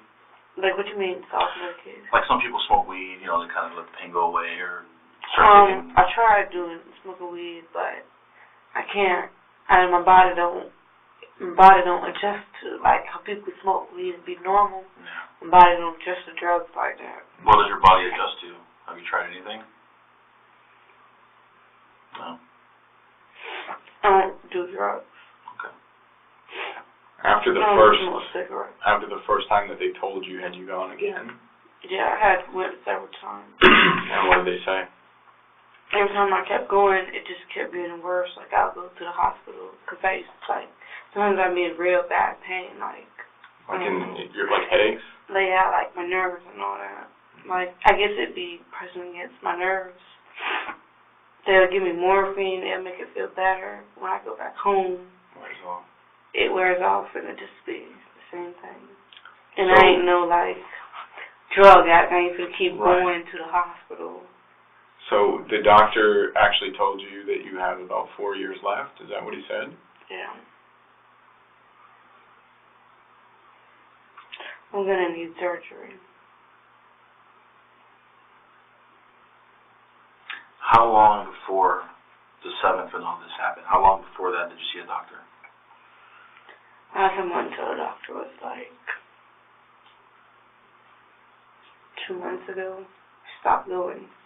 Because you just didn't want to get bad news. I don't want to keep hearing it over and over. I would imagine that that's what it feels like. Like it feels like you just going to go and just hear that it might be less time. That's your one fear. Because every time I kept going, they just say it's getting bigger, it's getting bigger.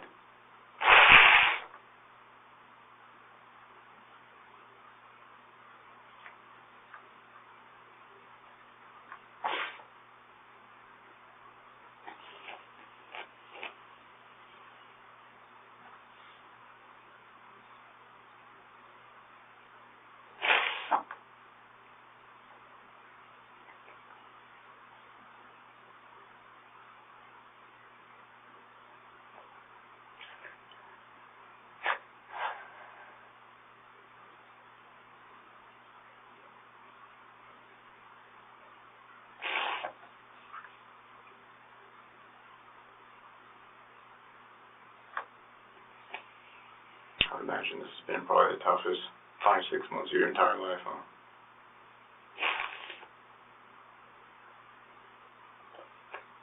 With all this stuff. Not only that, but then people trying to mess things up for the time you have left and what you're I trying ain't to got do. nobody helping me. I ain't even got no, like, when people stay out of town, but I don't consider them my family like that. I ain't meet them till I was like 18 years old. Mm-hmm. And I only talk to them like on a small business level. Yeah, but you have bad news from the doctor. It just keeps getting worse and worse. You know, the men in your life, whether you love them or not, they're gone. Children to take care of. Now you're dealing, you're doing your thing, your business on the side, and you got to worry about these Chicos and all these people that are trying to come after you. I mean, and that's a lot. That's a lot of burden on your shoulders. That's a lot of burden on your shoulders. And every time we looking, it got to the point where I couldn't even make no money because I didn't know who to go serve and this, that, and the third. Didn't know who to trust, huh?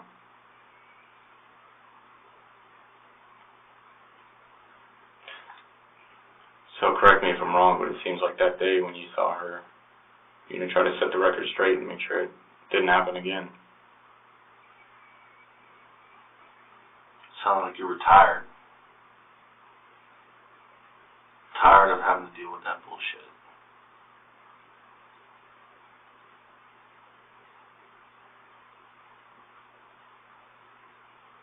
Three of them bullets hit my backseat. I always keep my baby on the driver's side. My kids is all I got.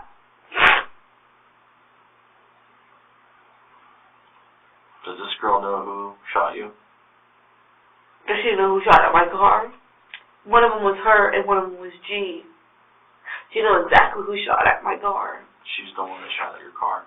Her and that nigga G. I don't know his real name though. But he drive a white Kia Sportage. That's who she be with. Let me ask you something. When you got to that Citgo, did you know she was going to be there? No. So you had no idea? I tried to avoid the situation. Somebody called me earlier that day.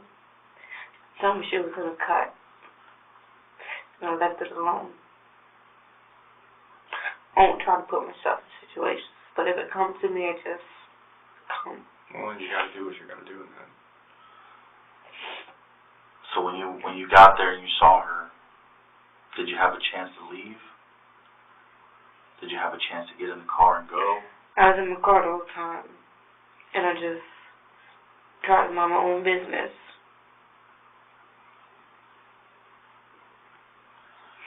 Did you have a chance to leave and drive away? I don't know, I think I was waiting on something. I don't know if I was serving somebody up there.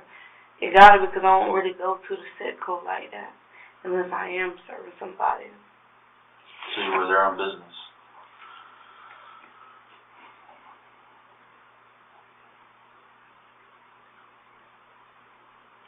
Was she blocking you from leaving? I don't know.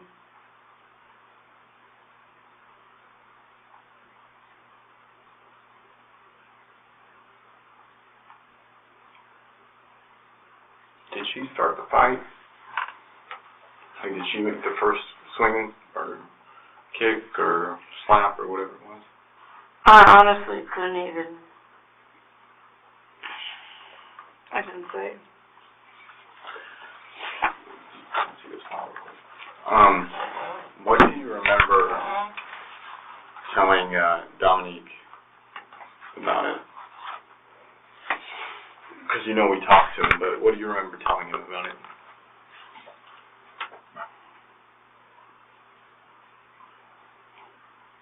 I just told him I tried to make him decease it. Mm-hmm. So you told that bitch to cease all the shit. It really wasn't for her to, like, die. Right. Or none of that. But here's the thing, she doesn't know you, she doesn't know the struggles that you're dealing with. And to you, this little disagreement that you had over some stupid heroin is not even on your radar with all the other stuff you have. It just, You it know, turned into something that it didn't need to be. bigger. Like, it just, I don't know. So you were trying to let her know, look, it's done. It's over. Let's put it behind us. And then she got mouthy and I loud. wanted them Chicos off my head. Yeah. And she was the person that could do that because she's the one that got you in this whole mess to begin with. So, you know, she got mouthy. She became a royal bitch. I don't even remember if she talked. What? I don't know why she came to my car.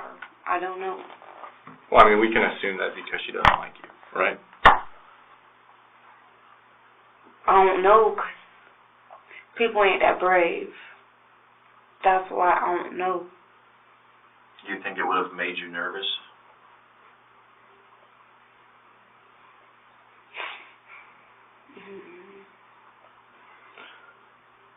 What? I asked you this before, but what else do you remember telling Dominique about it? You told her to cease, and what else?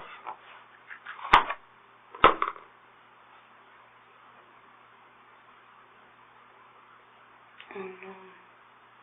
Could you tell him about the gun jamming? Might have. Yeah. And what did you tell him about the gun jamming?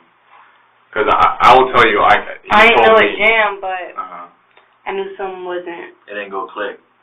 Right? I don't know about guns. Yeah. I just know what they do. I don't know what happened to it. So you didn't hear the bang, basically. So I know you told him that, and I know that you told him something else about where the gun was pointed.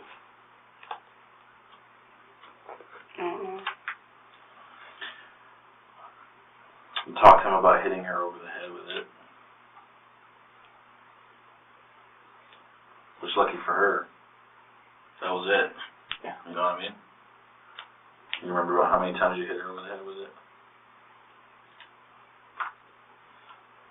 Would you say more than 10? I don't know.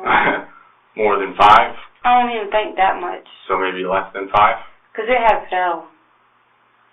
You dropped it like it got knocked out of your hand? It fell. Okay. So you'd say less than 5 then?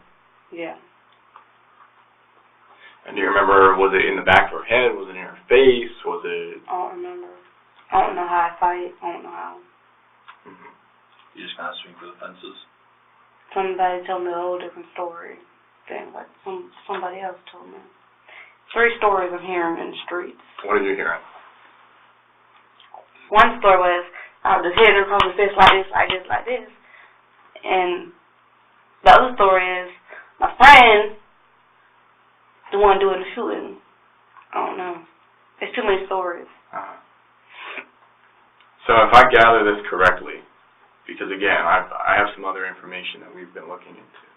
If I gather it correctly, at some point the gun either jammed or the safety was on or something happened to make it not go bang. And then you started hitting her with it and it got knocked out of your hand. The guy that was with you ended up retrieving it. Mm-hmm. And as y'all are driving off, he felt like he got a little brave and he took some shots. I ain't gonna put a man name. Well, and I'm not asking you to, but is that what happened? Because if it's not, I want you to correct what I got wrong, but that's what I'm being led to believe.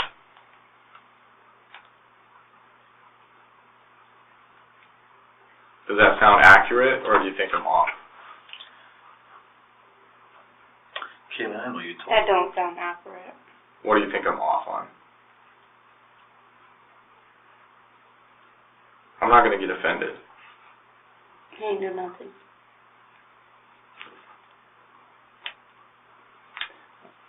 The reason why we ask is this, okay? He didn't do nothing. Okay. I just want to be clear and why, okay? Because, again, we have to take all variables with certain situations, okay? If this were a room right here, and the lights went off, and then you turn them back, and you hear a pow, right? And then the lights turn back on, and I'm laying dead on the ground, and we don't know, and no one's admitting to doing anything. We have to do our best to find out. We have to do our damn best to find out. So again, we're asking because if someone else is responsible or possibly responsible for something that happened that day, we'd hate to see you take the sole brunt of it without. But you're saying. Okay. Okay, and I also want you to understand, we're not asking you, nor will we ask you to give him up. He didn't do nothing for all my kids. He didn't do nothing. Okay. So, can you help correct, because obviously I was wrong on some points, can you help correct what I was wrong on, so that I can have a better understanding of it? Help us get her. He just didn't do nothing. He didn't play a part. So was he just in the car the whole time? Yeah. Alright, so then let me try again, based on what you're telling me. He's not going to go to jail, is he? Like, for accessory or nothing like that. You're telling me he did nothing. He didn't do anything. Listen, you've been truthful with us from the very beginning, right?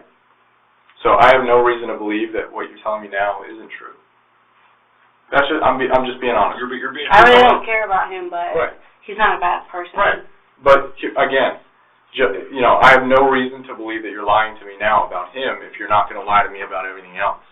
You've shown that you trust us by telling us, probably the deepest, darkest secret that you have, and we respect that tremendously. And so I have no reason to believe that you're just saying, oh, no, you didn't have anything to do with it just because. Okay? Well, now I don't take somebody to jail with me. Right. No, you have a little company. But, no, what's important is I want to make sure that we have the whole accurate depiction of what happened from how you remember it, because, I don't want to write in the report what I thought happened. I think he tried to save me. Yeah. Then almost fell into it, but didn't. All right, so is that maybe how the gun got knocked out of your hand? No, I don't know. Did he try to save you before this happened, or during it, or after it? During. During? But it ain't no stopping me when I get like that. Mm-hmm. Like he can't talk any sense into you, right? No, you can't restrain me. Oh, I see. None of that. Okay. I don't know how. I don't remember what he was doing. If his hands was on me, I don't remember. But all I know is if it wasn't possible. I don't instantly stop, man. Click out of it. You acted on your own, and there was nothing that anybody could do to stop you. Because when you get that way, there's nothing that anyone can do. You got any Puerto Rican in you? Yeah. That's probably why. I'm married to two of them. All right. So then it seems like girl pops up at your car. Something happens, you snap. You remember hitting her? You remember the gun going click, I not remember bang? starting to hit her. I don't remember it hitting the ground, but I remember somebody telling me it hit the ground. Do you remember picking it up? I don't know how it got picked up. I don't know whose hand it was in. Okay, so possibly you picked it up, but possibly not. Possibly and possibly But not. it definitely ended up back in the car, right? Because you said you handed it off to somebody, right? So you remember hitting her, you starting to hit her, you remember the gun not going bang, and then the only part that we haven't talked about, Kaitlyn, is the other 3 shots that were fired as the car was either leaving or right before it left. And the question that I would have about that is, do you remember where it was aimed? Was it aimed at the air? Was it aimed at the floor? It wasn't aimed at nobody. I wasn't even looking in the direction I was shooting. Okay. You can't drive like this. Right, yeah. Shoot. Yeah, right. You flip your car. Was it just kind of like a... I'm not going to say it was like this. I'm not going to say it was like this. It was just, my door was open, my window was open, and it was just making it go off. And was that to make sure they didn't follow you? Was that No. to make a statement? It was just out of anger. That's fair. Like the exclamation points in the sentence.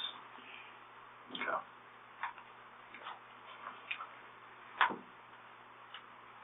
Well, we are going to... Take me to jail. Well, no, we're going to start looking into gathering some more evidence about her shooting at your car. And which car is that? Is that the car that you have registered? Or is it registered under somebody else? It was a rental. That same rental that we're talking about? No, the car with the bullet holes. Yeah. It's the rental. Yeah, it's the rental. Okay, that's the one. one that You you can see it on the fixed. camera. You can see it on the camera. But I'm saying that's the one you fixed. Yeah. Okay. But it's not painted over. Right. If you go like this, Yeah. you'll feel it. I know. Because it was rigged. And earlier, we were asking you about that car because that helps us with what you're saying. You see? But without that, girl, without that, we need that. You need that. Let's get that car back. Do you think you'd figure out where it's at? If you had to guess right now, that car was at, what would you say? I don't know. I make a phone call. Alright. Well, we don't know where the car is, but we need it because it's part of your past. It's part of why all this shit happened. So we need that piece of the puzzle. If we can get the gun too, that's part of everything. We need everything, you know? We need everything. Everything to complete the truth. You just made this huge truth puzzle, and we're missing 2 pieces. Okay? And I think we need to get those. Do you have any more questions about this particular incident right now? Not that I can think of right this second. Okay. Earlier we were talking about something that occurred between Dominique and a woman. Kissy Ann? Kizzy. Kizzy. Said it happened last year? Yeah. Well, is she white, black? She's black. She's black girl. She was How a old is she? prostitute. They didn't really, they put a picture up everywhere, but they really didn't care too much to I think it might appear, for some reason it might appear that way to you, but I can tell you that every homicide is taken seriously. Because every victim has a family. But I don't know how they didn't know how she died. Yeah. Well, here's the thing when it comes about homicides, okay? We are only as good as the community that we serve. Okay? Do people go to jail there in the car with people when things happen? Do people go to jail, when? Not all the time. Sometimes, but not all the time. I'm not going to lie to you and say never. Listen, we're only as good as the community that we serve, okay? Meaning, as we don't have crystal balls, we can't tell the future, we can't tell the past, okay? But if we have the support of the community, we can help them out as much as we can, as long as we're getting that support, okay? So there are a lot of times that things happen, and if something happens in the middle of Let me interrupt you just for a quick second. Kizzy, you know her personally? Mhm. Is this her? Black with no teeth. Yep. Okay. All right. We didn't even have to take a real good look at her face. Yeah. Well, if things happen in places where there's no cameras or there's nobody else around, you know what I mean? Things can happen in the dark, in the shadows. A lot of people lurk in the shadows, and a lot of stuff goes on, okay? It's really almost impossible to be able to help our family out if we don't have the help of somebody who has a conscience, who knows what happened is wrong, and who can be her voice. Okay? Again, a lot of things happened to you in the last month. And I think everything's happened for a reason. It's led up to this point.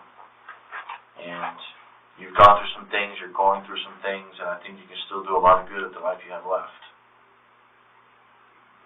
And I'm getting this really good feeling in my heart right now that this could very well be one of the good things, one of the few good things, or many good things that you're going to be able to do. Someone needs to be her voice. She can't speak anymore. And I think that might help you in this other situation too. What do you know about her disappearance? Everything. Where it happened, where it started, where it ended. Would you mind? What type of car? The car was not registered though. Would you mind walking me through the beginning and all the way to the end? Okay. We're driving. I think back to Crestwood. We stayed at Crestwood for like months at a time. And we stayed on Crestwood when she was his hoe. Excuse my language. Speak freely. And I know she had robbed like $2,000 from him. And one night, her tricking was not with OBT. It was with people in the truck stops. You know, it's a truck stop right by Chancellor, where all the trucks park. So that's probably where she was on her way to go. We ride through Chancellor. He gets out in between, it's a building that a police always be when you come down, across from Jordan, if you go down Shriners. What's that street called? There's Chancery. There's across the street from Shriners. No, on the same street as Shriners. There's Delegates. Well, whatever street that is. Where the industrial area is, right? Well, I want to get it right. Hold on a second. Keep talking. If you go all the way down to the very stop sign where it meets Chancellor, at the corner of Chancellor and whatever street that is, it's a building. A police always be parked there. Because I drive real fast, and then when I get down to where he's... On the bridge? Yes. So, if you go around that building, to start by it directly across the street, he got out and was going to fight her. And she pulled a razor out. Therefore, he did not fight her. He did not want to get cut. Dominique? Yes. Okay. So, now she's running down the street. The loop looks like this. And then them bushes. And when we got to them bushes, he fired that gun, and I remember it was a 9mm for a fact. And that gun was put in on the side of the street. A gutter? A gutter in Pine Hills by Willow Bend. If you were to see that gutter again, would you be like, yeah, that's the gutter right there where that gun's at? But you say by Willow Bend. Okay. When you go... Willow Bend is apartments. But, it's some industrial buildings behind there, too. It's in one of those Near Rome, maybe? Yeah, Premier Road. Yeah. Premier Road's the one that we're talking about, Shiner. The right now where you're talking about is over there off of Silver Star, after like in between Dardanelle. in between going to 7-Eleven and in between going to Willow Bend. Yes. That's exactly where it's behind that. Because his sister stayed in Willow Bend when it happened. Dominique's sister stayed back there. Mm-hmm. Okay. So there's what color was his gun? Black. Did you see him shoot? Mm-hmm. Okay. I was next to him. You were next to him? We were in a Mazda 626 that we never registered. We drove with no license, and neither one of us had a license. What color was the Mazda? And all three of the shells dropped in the car. That's another reason why we felt like he got away with it. What color was the Mazda? Blue. Alright, and was she inside or outside of the car? Outside. Like walking and you rolled up on her? Is that how that happened? Yeah, and we didn't know. We didn't know she died. Until it came on the news. And people are calling us. And what are people saying to you? What's he saying to you? I ain't gonna lie. I'm very loyal. Yeah. I'm very loyal until you cross me. Then, I don't care. What did he say to you? You know, at first, we was like scared. But then people knew. Like, it's a few people that knew. You know what I'm saying? Like, but didn't know. But didn't know, or they was either just terrified. You see what I'm saying? They had pictures of her face all over Jordan and Citgo. But, and the thing, people is like, oh, she once robbed a truck driver.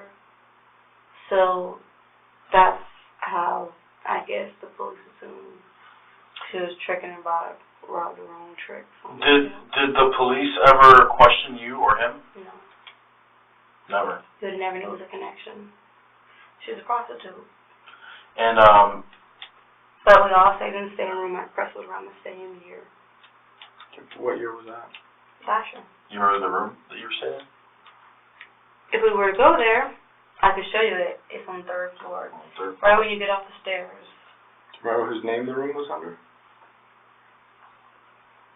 The possibility it could have been in mine and his. Like Delilah or like your real name? My real name. Kaitlyn. Mm-hmm. But it wouldn't have been my maiden last name. It would have been my real last name. Which is? Poffenberger. Poffenberger. And I think it was in my name. I'm pretty sure it was. And she stayed there with you guys for about how long? Because I'm banned for months. Okay. For months. And that was when you all were together? Yeah. Yeah. What was this argument about? I mean, so he had an argument with her about money, the $2,000 that she stole from him. He was going to do it in the car, but she had a knife? No, she was going to fight. He was going to fight her. But she pulled out a razor. In the car? No. She was never in the car. She was over like She was Premier walking. Oh. Like she was going to the truck So stop. you guys were driving around and were like, oh, shit. We weren't looking for her, Yeah. though. I think we were going back to Crestwood. We were driving. We seen her. He parked the car on the side of the road and got out to go fight her. When she pulled the razor out, he went away getting cut. He didn't have the gun like on him. It was in the car. Okay. So she running down the street, he fired a gun in the direction she at, but we didn't know she was dead. How close was he to her? Very close. Like this is the car, and I'd say 2 more feet is the bushes. And did he shoot out of the driver's side? Out of the driver's side, he was driving. Let's do our best here to look at this map. I know it's pretty small, but this is the trail in green, and that's Premier Row. Where's Shiner's Chancellor? would be on the corner there.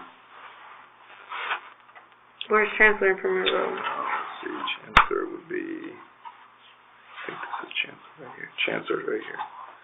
So, where this little pinpoint is, this is Premier Row, this is Chancellor. And you're headed towards the Floridaman. Chancellor's not straight.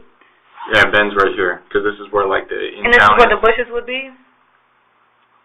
Well, that's I why think I'm pulled on it the up, wrong because side. that's like that Mitsubishi plant right there. Where's the place where the police be at?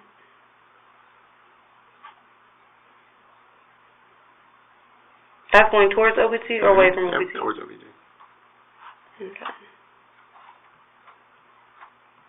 When you say the police are there, it's like they're parked up by a building? Yeah. Yeah, with the little red and blue light on? Mhm. Yeah, that would be the Mitsubishi plant right there. So you would So I have had can to tell you pass exactly the Mitsubishi plant. where the fight was going to start, Mm-hmm. and then how it got turned around. Alright. You might just try dragging it. There you go. And we thought the building had cameras, but I don't think they worked it. Or they was a far distance. You can't tap it no more? You gotta drag the line. There you go. They changed the way it works now, so you just drag the line and keep dragging. No, I'm on the wrong side. Because that's, oh no, I'm on Premiere. Yeah, you're on Where's Premiere. Chancellor? Because that's, that pool place. I'll give you a Chancellor. How about that? I'm gonna get my water. Can I get you something to drink? I got Sprite, Coke, Ice, Coke. Can you grab a computer too? Because it might be easier on the computer. Sure. I'll be right back. Let's do this. Jordan, would you like something to drink? If there's an extra Coke, I'll take one. Alright, let's see here. That's the building where the police? No, the building where the police are at is usually this big one right here. This is the Mitsubishi plant. No, it's like a glass. So this is Chancellor where these cars are, and that way. Oh yeah, the front of the building is where the police be at. Mhm. Yeah, right in the driveway look like this. Mhm. Yeah. So right here, because it's the building right here that it started where we parked at. Let me ask you a side question while we're doing this. There's a really good chance that another set of detectives would want to ask you more questions about this. Would you be willing to sit down with them? Mhm. Okay. This building coming up. That building right there. But it's closer to where you can pull into it.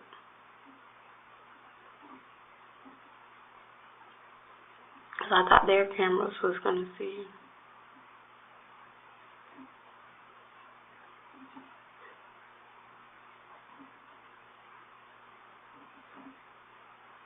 Where's the entrance to it? Right there.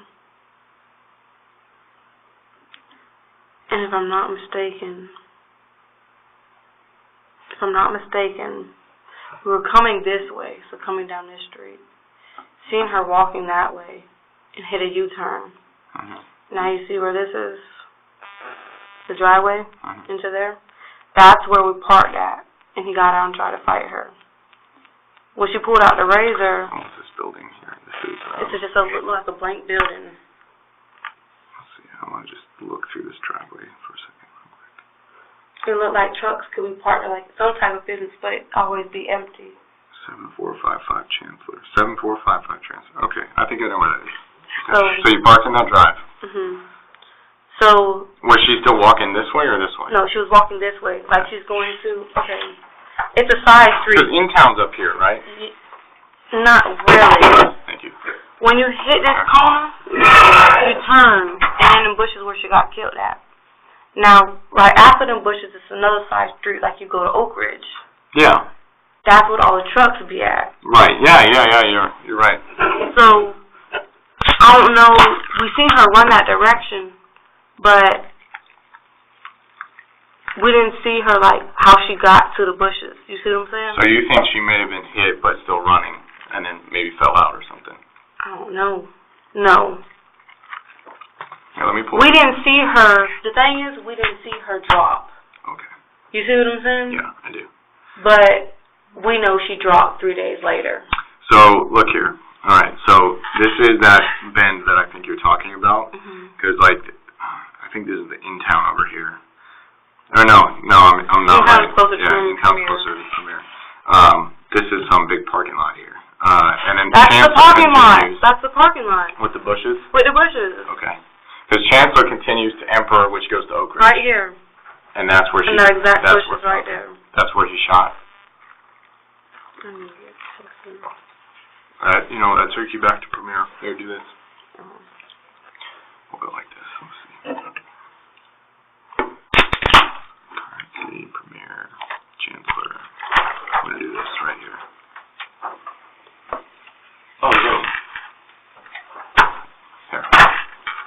look around there.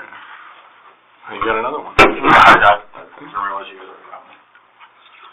So we're talking, you know how Chancellor, you come around the bend? We had drove and then back you through there the that same night, but in somebody else's car. To look? To look. Yeah. And you didn't see But anything? we didn't see nothing. We never knew she was dead. I'll show you where we're talking. Did Anthony talk to somebody? Yeah, we're going to go ahead and talk. I'm not on the right street. Hold on. This is Orlando Central Ford Parkway. Oh, shoot. Let me see. Oh, now it's Orlando Central. Let me pull out my handy-dandy phone. Because the curve goes like this. It goes straight, and it goes like this, and then you can turn. Or go straight towards President's Drive. Alright, so, let me see here. We're looking at, is it these bushes over here? Like, that's that big parking lot that I This showed bush you. right here. That's The the exact bush right there. bush. Okay. That exact bush. So what is that? That's where Where he she shot. died. That's where she died? Mm-hmm. What's that address there, Jordan? I'll tell you right now. That would be 7291 Chancellor. It's going to be on the northeast corner of Orlando Central Parkway and Chancellor Drive, that intersection. It's a large parking lot, and it's going to be the bush in the northwest corner of that entrance. Okay. So where he was when he shot her was right there. It was right there. Okay, and the address that we have right now, Jordan, is 7201 to 7399 Chancellor. I'm going to drop this pin and I'm going to send it to We had you. them selling that car. Not immediately, but yeah. it was never registered to us. So that was where she was shot. Okay. And now, do you remember what time of day it was when this happened? It was nighttime. Now, was it like I'd say like in between 9 and 11. 9:11 p.m. And you guys were in the blue Mazda 626. Okay. It was a 2001. And the reason for him shooting at her was because she robbed $2,000. Mm-hmm. Now, when you say rob, it's like she's just not giving him his money, or she actually took 2 stacks from him? No, she took 2 stacks. Really? 7455 Totally Chancellor. I ain't gonna lie, he trusted her. Gotcha. He trusted her with everything, right? Let's see here what we got going on. Oh, they want pictures of locations. Yeah, I'm going to send it right now. Okay. All right, so now we're going to go to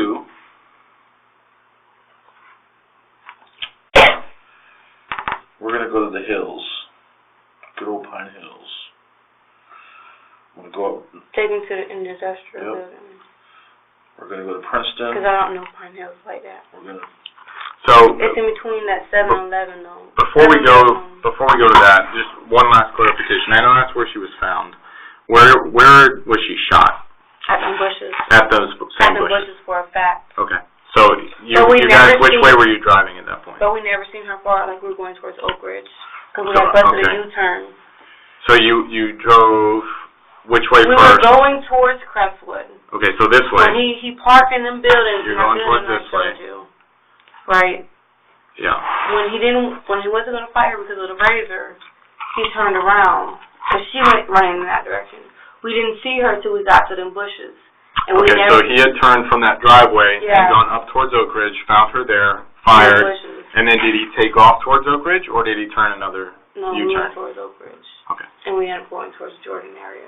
So we you never- basically took Oak Ridge back down to the trail, back down to Jordan. Yeah. Okay. But we never knew she got hit. Okay. But she was reasonably close when he shot at her. Mhm. Is he a good shot? I mean, does he hit what he's hitting? No, but it was hard to miss. Okay. There's the case number, 15-60161. All right. Now here's Princeton. There's Mercy. Curves up. Dardanelle should be coming up, which is where the 7-Eleven's at. There's Taco Bell. There's Dardanelle. There's 7-Eleven. Willow Bend is going to be right here. And there's some building somewhere. Yep. So hold on. Put it this way so you can see more. Okay, so here's Coastal, there's Willow Bend, and these are all the industrial areas. It's called Seaboard Road, Mhm. and it goes all the way back. It's somewhere along that curve. Now, is it off the Dardanelle? Oh. You see what I'm saying? Dardanelle 7-Eleven's right here. Mm-hmm. But if you keep going up, you turn right to go into the Willow Bend subdivision and apartments and all that. Okay? Yeah, because I think so, because it was a way he had never took me before to get to Willow Bend. So after that, I knew it was a back street to get to Willow Bend. You see what I'm saying? All right, so it could have been this street right here with all the industrial stuff. Where does that end at? Where can you get out back onto the main road from there? From there, you can get out of Willow Bend, go down that back street, And hit what? and you can hit. Looks like you can hit. Take it all the way over to Mercy. Sorry, and go and make a right on Mercy, or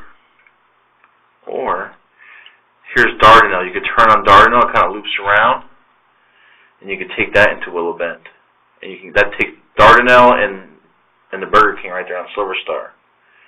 That's in and out of Willow Bend.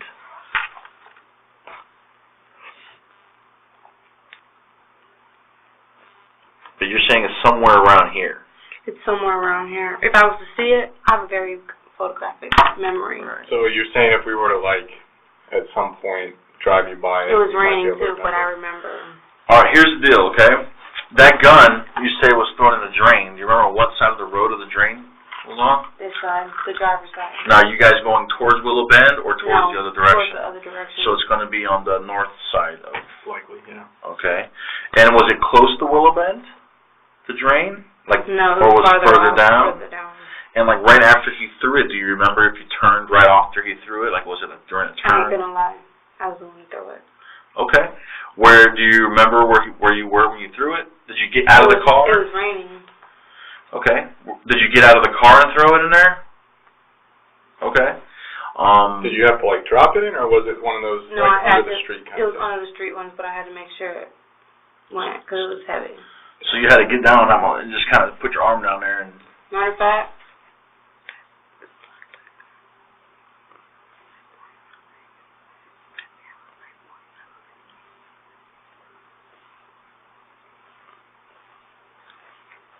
You're saying High Point 9. I'm trying to think when we had a high point 9.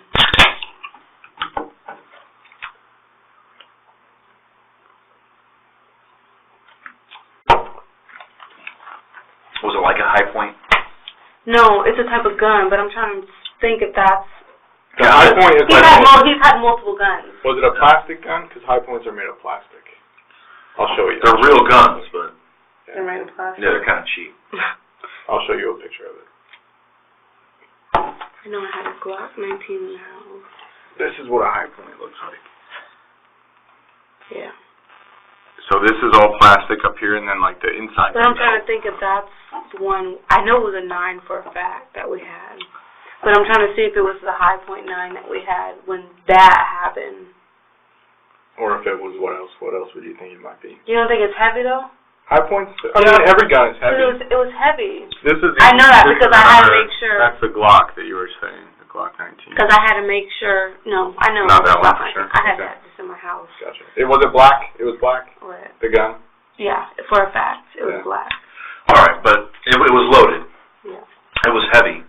It's more than likely not going to get washed away by a little bit of rainwater because No. it's like a rock. It's No, heavy. because I had to make sure it went down the drain. You got to kind of push it a little bit. Yeah. Okay. So, getting back to it, so you did it from the driver's side of the car, like you went around the driver's side of the car, and you were on one of the streets off of Willow Bend in the industrial area. I was driving that. It was not the same day that we threw the gun. I'm talking about the gun right now. Yeah. So the day you threw the gun, I was driving. you were driving, And it was raining. and it was raining, and you were driving on one of these side streets away from Willow Bend, so that means you would be going east. All right? And then you stopped, it was raining, you threw the gun down the drain, and then, do you remember what street we went off to? It might have been by the 7-Eleven, but I'm not, so. Which would be Dardanelle. Is there a way I can see, like, the buildings?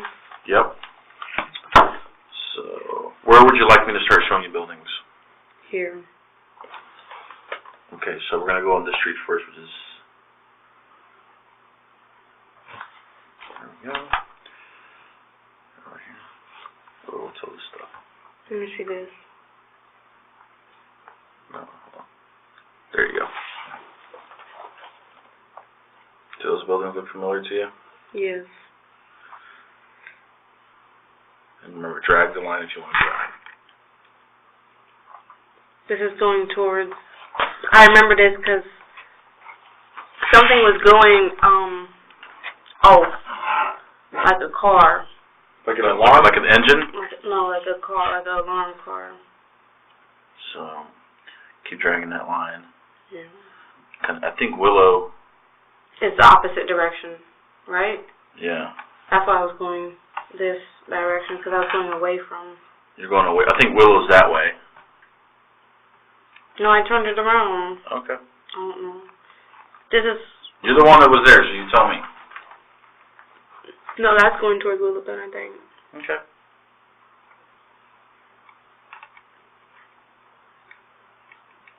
Drag it. Like this. There you go. No, it brings me up. I'm not doing it right. Yeah, you're going. Slowly but surely, but you're going. Oh, I see what you mean. The line, there you go.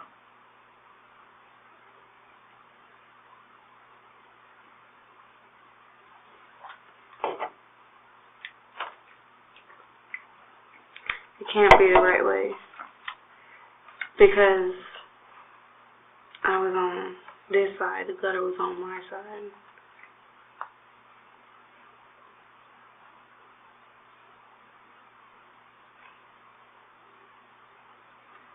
I'm so retarded when it comes to phones. It's okay. But I was driving. There's gutters on I both sides think it of the road. was a curve, though. Like a curved gutter. Is this ringing a bell? That building rings. The building with the fence rings a bell to me. Okay.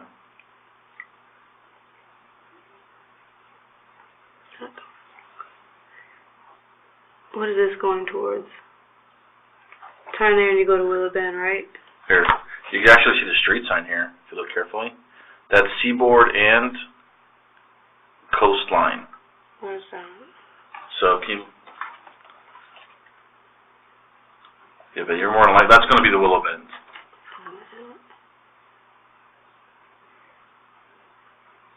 What if I keep straight this way? Keep going. You're on Coastline now. Because I'm not familiar with Pine Hills area. Okay. But I don't know if I was to drive down there.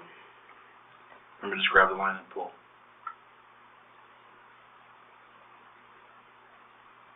No. So That's Coastline towards turning into a houses. neighborhood, yeah. I was only towards buildings. Where is that Darden building? That might be... The next one? Dardanelle is one south of Seaboard. Keep going. Yeah. I mean, I'll go back out onto Silver What's Star. this?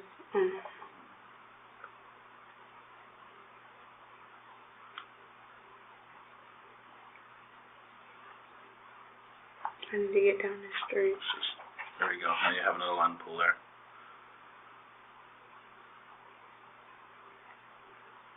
That's started now.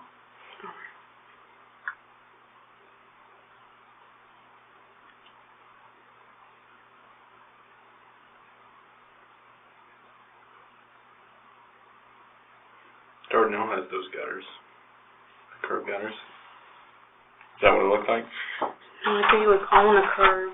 Like... It's on a sidewalk? Like... The actual curb itself was the...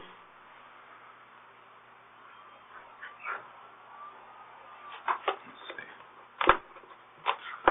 Pull this up on a bigger map here. See what we can get.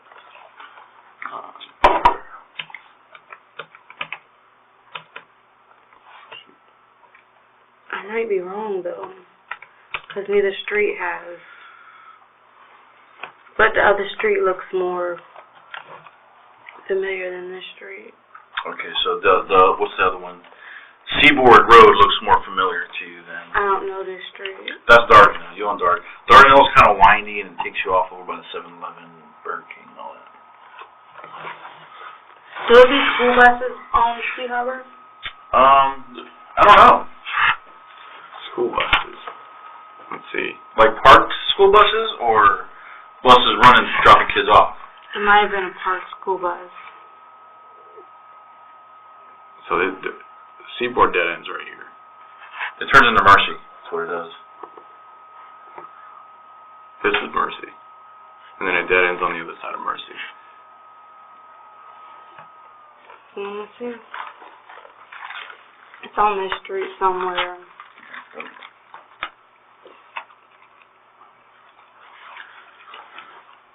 She's on Coastline right now. Coastline? Mm-hmm.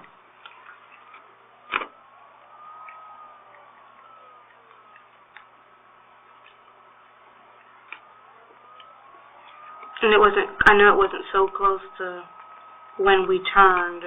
It wasn't very close to Willow Bend. Right. Like we went down the street some. Now, when towards the dead end or towards the main road? Because Coastline will also dead end here. I don't think I made it to the dead end. Seaboard turns into a dead end? Coastline. Coastline. Oh, yeah, I'm on Seaboard. Coastline is not familiar to me. There's Seaboard. It starts right there. Yeah, it works like that.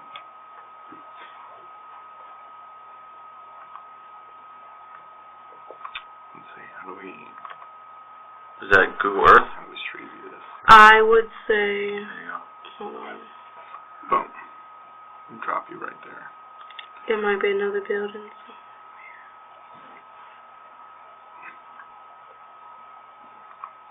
Look at this. This is... That's a curb gutter right there. Sea Bridge, and this is Coastline right here. You gotta push kind of hard. That's a curb gutter right there. Is that what you're talking about? Something like that? Yeah, but it's not so close to, I know I went farther. Here, you like tapping the screen. Tap this thing. I know I went farther down the street. So right now what you're looking at is Seaboard, and Willow Bend is behind us. Now you're going towards... You just push hard once and it should go. Past. There's a curb. There's a gutter right there. Just push where you want it to go. You're actually in the same spot right now as this one. Look. A little farther down? Drag it. Yeah, drag it. So let me reset you right. Alright.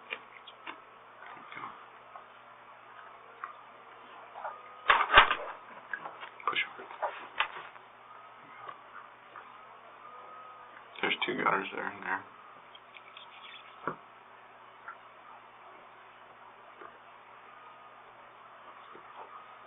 I need another parking lot. Not beside, that's somewhere close to this. For the simple fact, I remember hearing a car alarm going off near a parking lot. Well, this is another big, factory over here. Do you remember what side But of I the road think the it was parking? on the driver's side that it was going off on.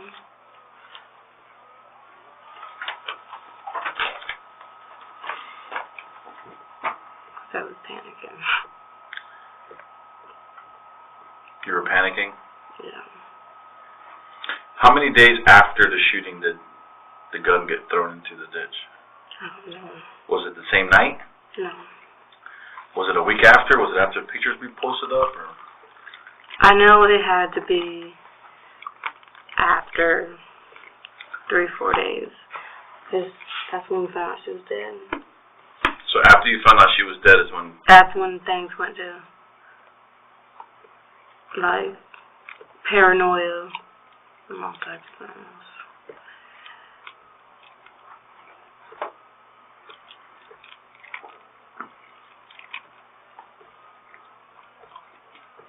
Because I remember after we ended up throwing the gun and nothing ever happened, he was mad that I made him throw the gun out. Really? I'm going to reset you again. They reset me? No, you're still good. You're still going along. Yeah, tap on the actual street. It might work a little better. Yeah, basically the way it works is where your finger touches. If you push hard, it'll take you there. Alright.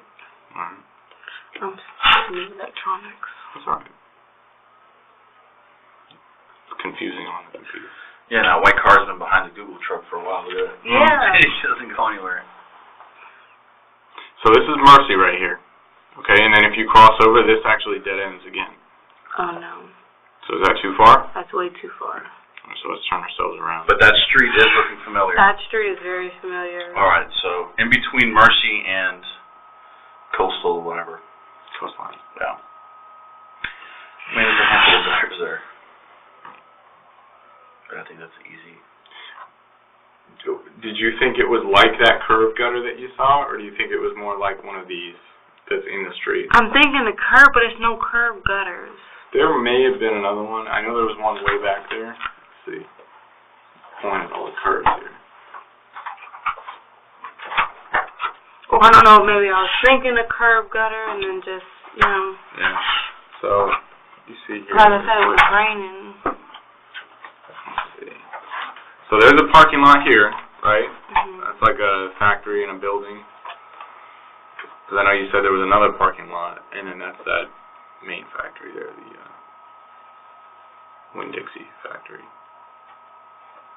That doesn't ring a bell? Like, this street is so familiar. Take me back on Dardendale, though. Okay. Let's do that. So we'll zoom out and we'll go back. So I know I've only been on this back street one day in my entire life. And it was a day that it was that raining happened. and the guns being tossed. I've never taken that way to Willow Bend. Alright, so this is Dardendale. And you take control here. So that's going back towards Willow Bend. That's going towards Willow Bend? Mm-hmm. Okay, how do I turn around? You want to turn around? Yeah. So Dardendale will curve and it goes back down to Silver Star. This is a long road back here, though? Dardendale literally goes... No, if I go back this way, it's a long way? Yeah. Alright, turn me around. Alright.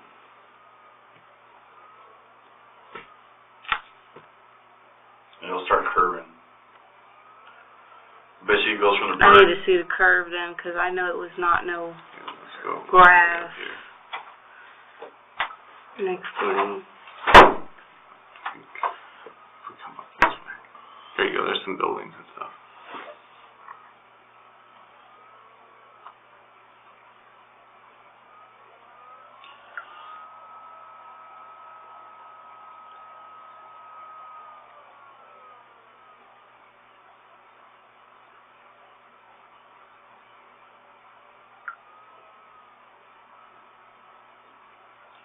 Yeah, there's not a whole lot of buildings. It was definitely Sea Harbor. You see Dardanelle, there's a It was 7-Eleven. definitely.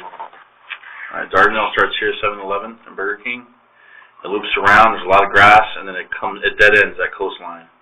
But it's not at the very beginning of Sea Harbor, I know that. Okay. But it's on Sea Harbor. Alright. Now, let's see if there's another road behind there. No, that's it. I mean, it's either Sea Harbor or Dardanelle. Coming from Willow Bend.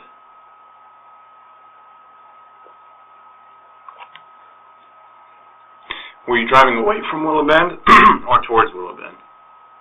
Away. Okay. So here's Willow Bend. She was driving that way. East. And then you said you would have gotten out of the driver's side and walked to, like, that side of the street, right? So technically that would be this side of the street, right? Because we're driving away from Willow Bend. Is that right? This is your car. This is Willow Bend. This is the front windshield. You're driving this way.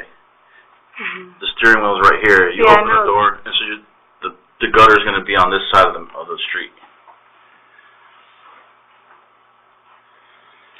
No, because if I'm driving, I remember it being on this hand side. Okay. So did you cross in front of the car, or you just crossed the road and threw it in the gutter?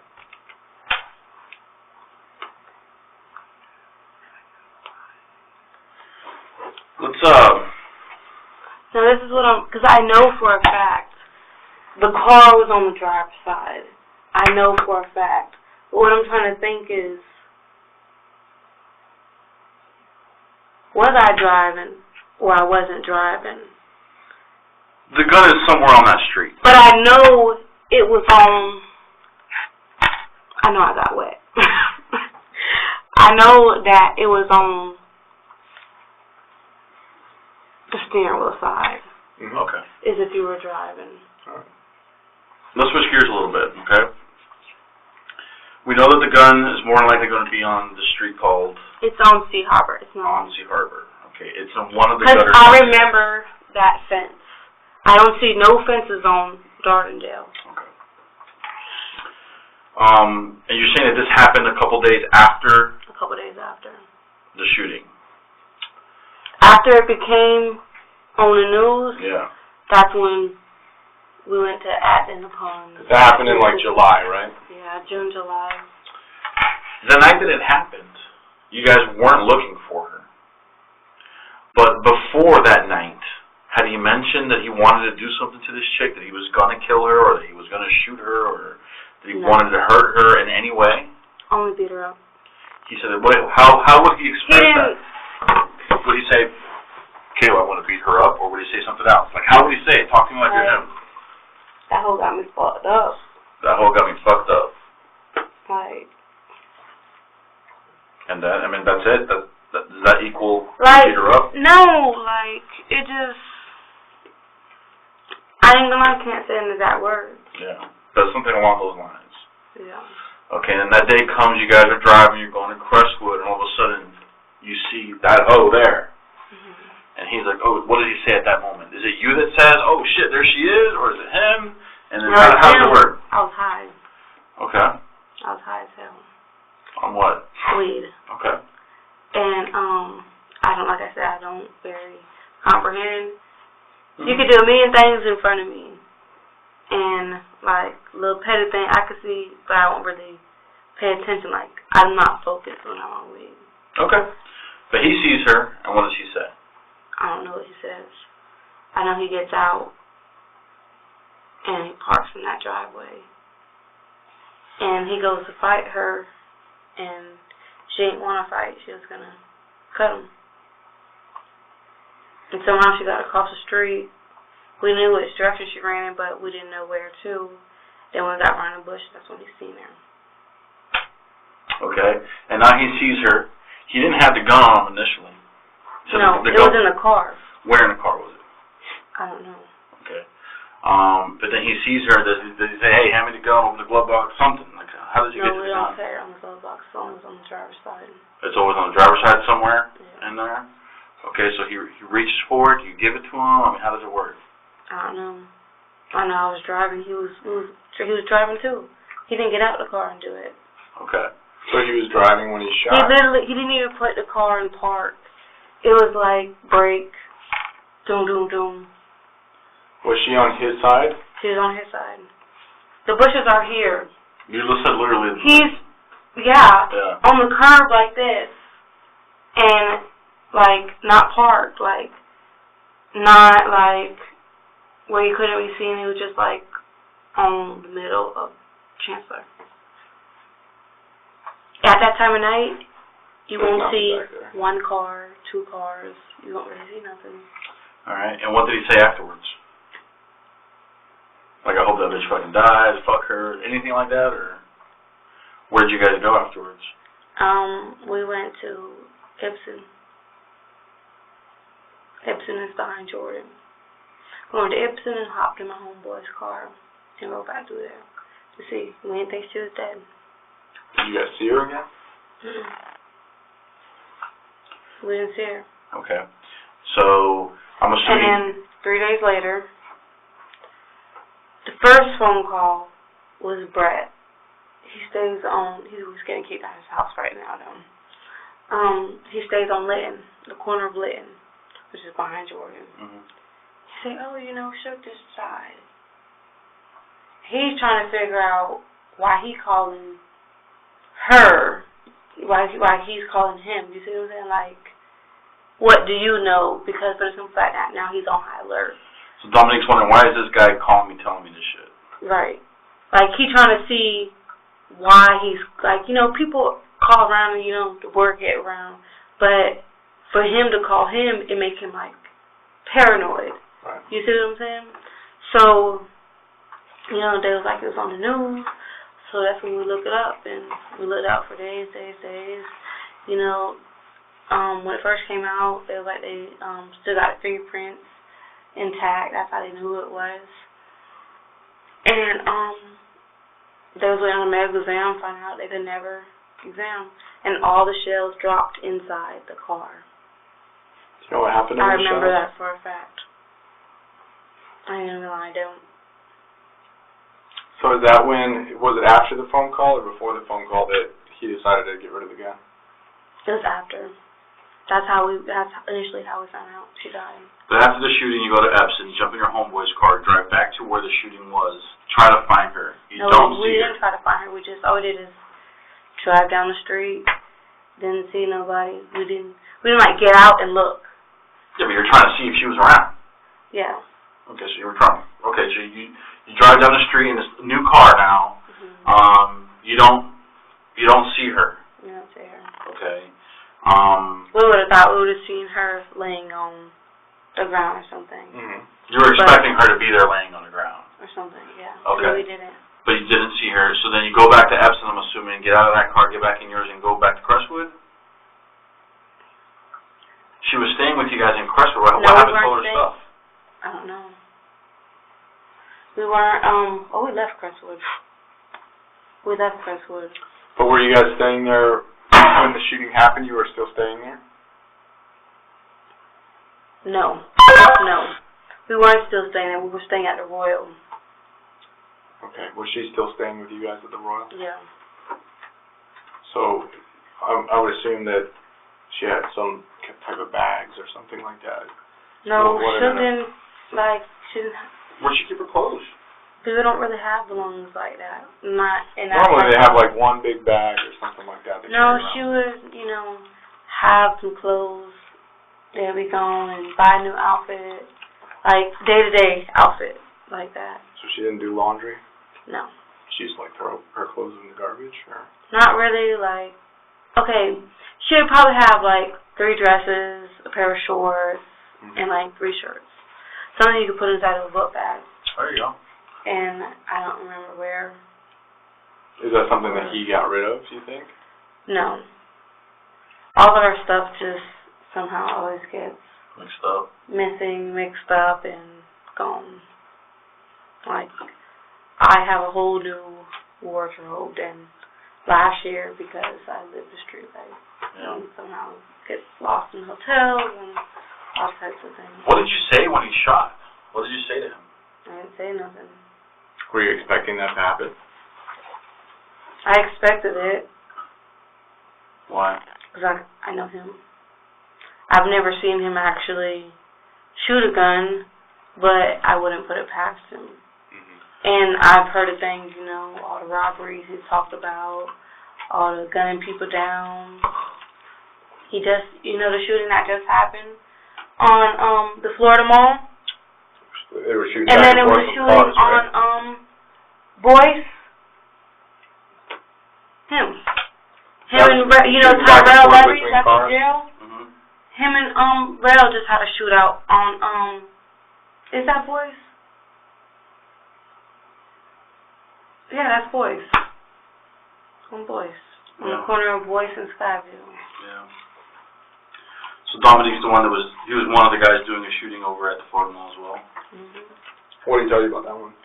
Oh, he convinced the girl that car got shot up, which was Tyrell's girlfriend, that he was just going to have it fixed.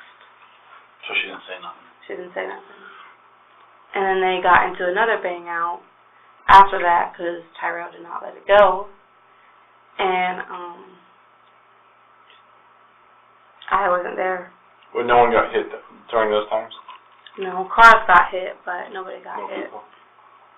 Have you heard of And then him? they got railed down the street, not for the shootout, but for a warrant. The same day?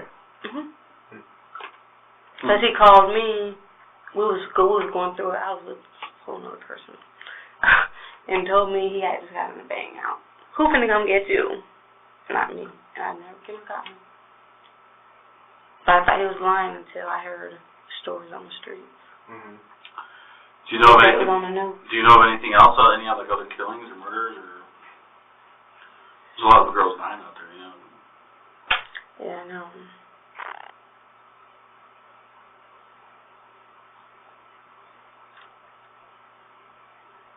I don't know. Does he scare you at all? That bitch just tried to kill me. He doesn't even know he's the reason why he's back in. I'm the reason why he's back in jail. So what this mark is all about? No. What's that all Ticket. about? Oh, okay. No, this was after I just got out of jail. I was kind of like I was going through a lot out here when I put him in jail for domestic violence with his brothers. Like, it became like a war. And I knew whether I was bonding him out or someone else was going to bond him out, he was going to get out. So, to take tension off me, I bonded him out. And, I ended up wanting to be with the guy that I was already talking to. And, they ran around drunk, hit somebody's car, trying to chase me in my car. Then, I just heard in his voice like he was too drunk. So, I fell into it. And I picked him up, was going to drop him off at the hotel. I see a car drive. I'm not stupid. You're looking at the car like, the car in the area where we don't be at, on 50. So I'm at a part of Howard Vernon. When I try to reverse my car, because I know something's going on, I see his cousin running to the car with a gun. He now beating me. Somehow I still got my car to back up some and go off the sidewalk. He hop in. He's still in the car beating me. I stop on the middle of the street in 50, and I jump out. He get out, hop back in the car, and drive off. Dominique did? Yes. In front of Howard Vernon Hotel right there by Westmore and 50? I had called the police the whole night. And every time, this situation started, when I tell you this story happened everywhere in OBT that night. From Gore Street to Columbia, back to Jerrigan and Anderson, back to 50. It just was ongoing. Every time he was in car with someone, they would see my car. They would just try to chase after my car. They hit a car in Columbia Street. Can I ask you something? After he did this shooting with this girl, did you feel bad at all? No. Did you tell anybody how bad you felt? I don't talk to nobody. Is there a reason why you didn't? Were you scared of him at that moment? Knowing that he was capable of doing such a thing to somebody else and he might do that to you? I was scared of him, but I loved him. But you were scared of him. Is there a reason? Is because you loved him? Is that because the reason why you never called the police to say, hey, I know what happened to this girl? At least a tip saying, hey, she might anything. Why didn't you ever reach out to somebody and say this was wrong? I don't know, to be honest. I ain't gonna say yes, and I ain't gonna say no. No. How do you feel about it now?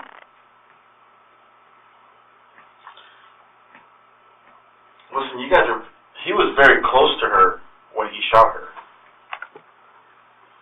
Okay, very close. From what you're describing, like I said, literally the length of this room, maybe it's a little bit more, by 2 feet. You can pretty much see what you're doing. I know I felt bad for her kids, I know that. Did you guys see her fall? No. I didn't. So that's fairly close. For my kids, I didn't see her fall. You think you did? I don't know.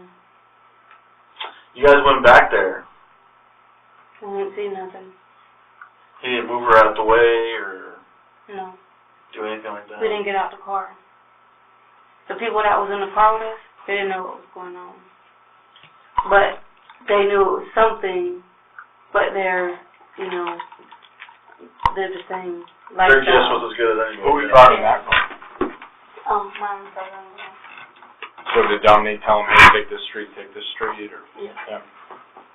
We went down, we came down Jordan, hit that, you know, when you turned premiere. Yeah.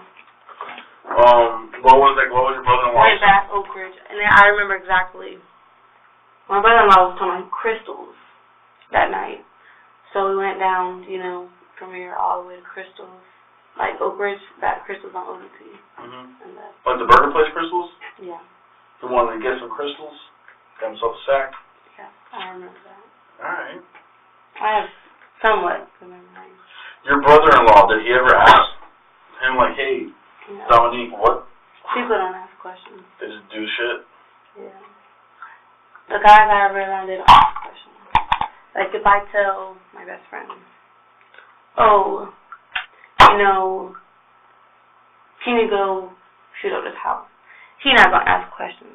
You know what I'm saying? Like, he's just going to go shoot up the house. Yeah. So is Dominique, what type of reputation does Dominique have out there? Used to be for robberies. And, like, it's just been drugs and But does he have the type of rep that he'll kill anybody for anything, or what? No, not for anything. Are people afraid of him, or? People are afraid of him. Yeah. But not kill for anything. You see what I'm saying? Like, yeah. Not like that. But he is willing. Yeah, I guess it's like that feeling out there. He'll do it. How many people has he killed? Like one person with me. Has he told you about any others? He said that he has, you know, but he's never shared that with me. Okay. Who has he said that he's killed? He's never said names, none of that. Well, without saying names, he said, you know, you heard of that one lady over here. Oh, I'm not really from here. Okay. Like, I'm staying on there a long time, but I don't really, like, know too many. You know, like the Trail 50, like this? I know the trail. Yeah. Okay. I have, like, okay. I don't know Orlando, I just know OBT. All right, so, what did she go by, the young lady who got shot? Shook. Shook gets shot because she stole, I think I'm just recapping everything. She literally took $2 grand from him and bounced. He found out, he wanted to get her back because she had him fucked up, right?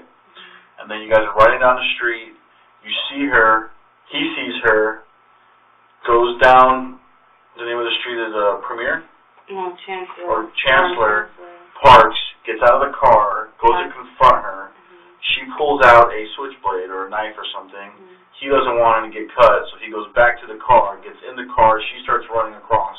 North on Chancellor. We don't see her until we get to the bushes. And then he rolls up on her, on his side, and he shoots approximately 3 times. And he just keeps going. I remember 3. Okay. So about 3 times. And I know none was out the car because it would have been known that she got So that he kind of did this thing right here? Do you remember how he held the gun when he shot? His arm was just out the car. It was out the car. Is he left-handed or right-handed? Right-handed. So was it out this way, out the passenger side? No, his driver. Or did he switch hands and go like this? Just me.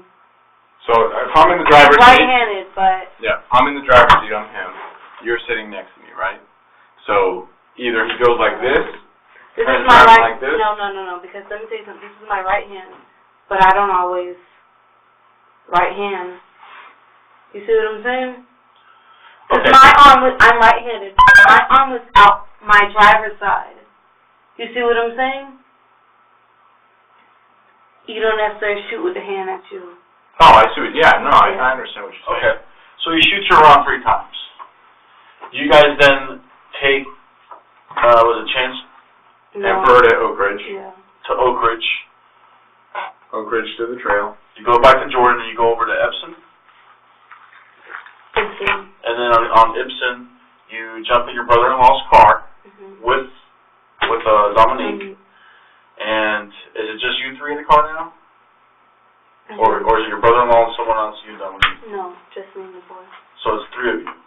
You, Dominique, your brother-in-law. You're in your brother-in-law's car, which is a... Well, it's not his car. It was Alexis' old car. It was his sister-in-law. His sister-in-law's old Lexus. Was it like an SUV? No, it was a PT Cruiser. Oh, PT Cruiser. Okay.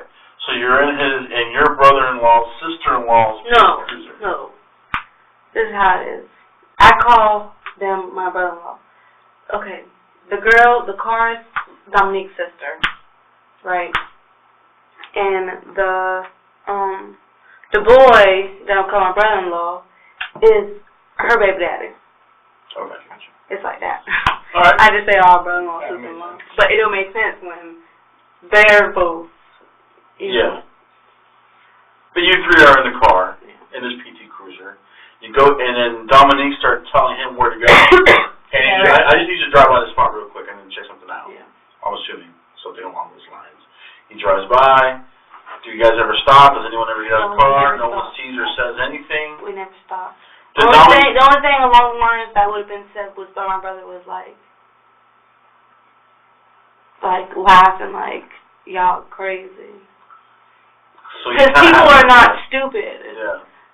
People that we be around, like, it's not going to be said, but it's just known. It's known that something, you're taking me down these streets for something. Yeah, because normally you wouldn't go down the street. All right. And then after that, you go back down to Oak Ridge, back to the trail, stop at Crystal's, get a sack, and back home. Yeah. All right. And now you guys are back over at Ibsen. You get in your car, you go back to your hotel, which was at the Royal. And now you gotta figure out what you're gonna do with her shit. No. But you guys said all kinds of stuff. We don't think we had her belongings. I don't even know what happened to the belongings. Okay. And now a couple of days pass, nothing's of it. You haven't heard from her. All of a sudden, the shit hits the news, and now paranoia starts setting in. He hasn't told anybody about this. You haven't told anybody about this, and you start getting nervous. So then you drive him over towards Willow Bend because that's where his sister lives, correct? Mm-hmm. And while you're around the Willow, we were staying there for a few days. Because of what was going on, you were kind of trying to cool off a little bit. Okay. So you're staying at his sister's house in Willow Bend, and then you realize that you guys need to get rid of this gun that's hot. So you take this street, this industrial area street that we said it was going to be. What street? Seabridge. More than likely it was Seabridge. And it was a high .9. And it was more than likely a high .9. For a fact. Okay. And you were driving this car now. Which car was it? It was a Mazda 2626. That's right, the blue But one. no, let me correct it. Yes, ma'am. Because when we found out, we had two cars at the time. We had a green Impala, a 2000 Impala. Because of that incident, we did not drive, because of being on the news, we did not drive that car. Because we did not know what was known. Okay. Because it is cameras in that area. But so then the night that she was shot, were you guys in the 66 or the Impala? 66. Yeah, you were in the blue 66. Yeah. Okay. So when you're ditching the gun, you're in the Impala. And then it's raining. I think we ended up selling the Mazda because of that. Okay. And it's raining, and you have the gun, and then you get out of the car, and you get wet because you got to get down and make sure that this gun goes down this drain, which then you have to kind of push over until it falls down the drain. And you're thinking it was a high point 9mm, but you know for a fact it was a 9mm. Yeah, I know for a fact. Okay. And then what happened after that? I don't know. You guys just never talked about it again, or does he ever mention it again, or?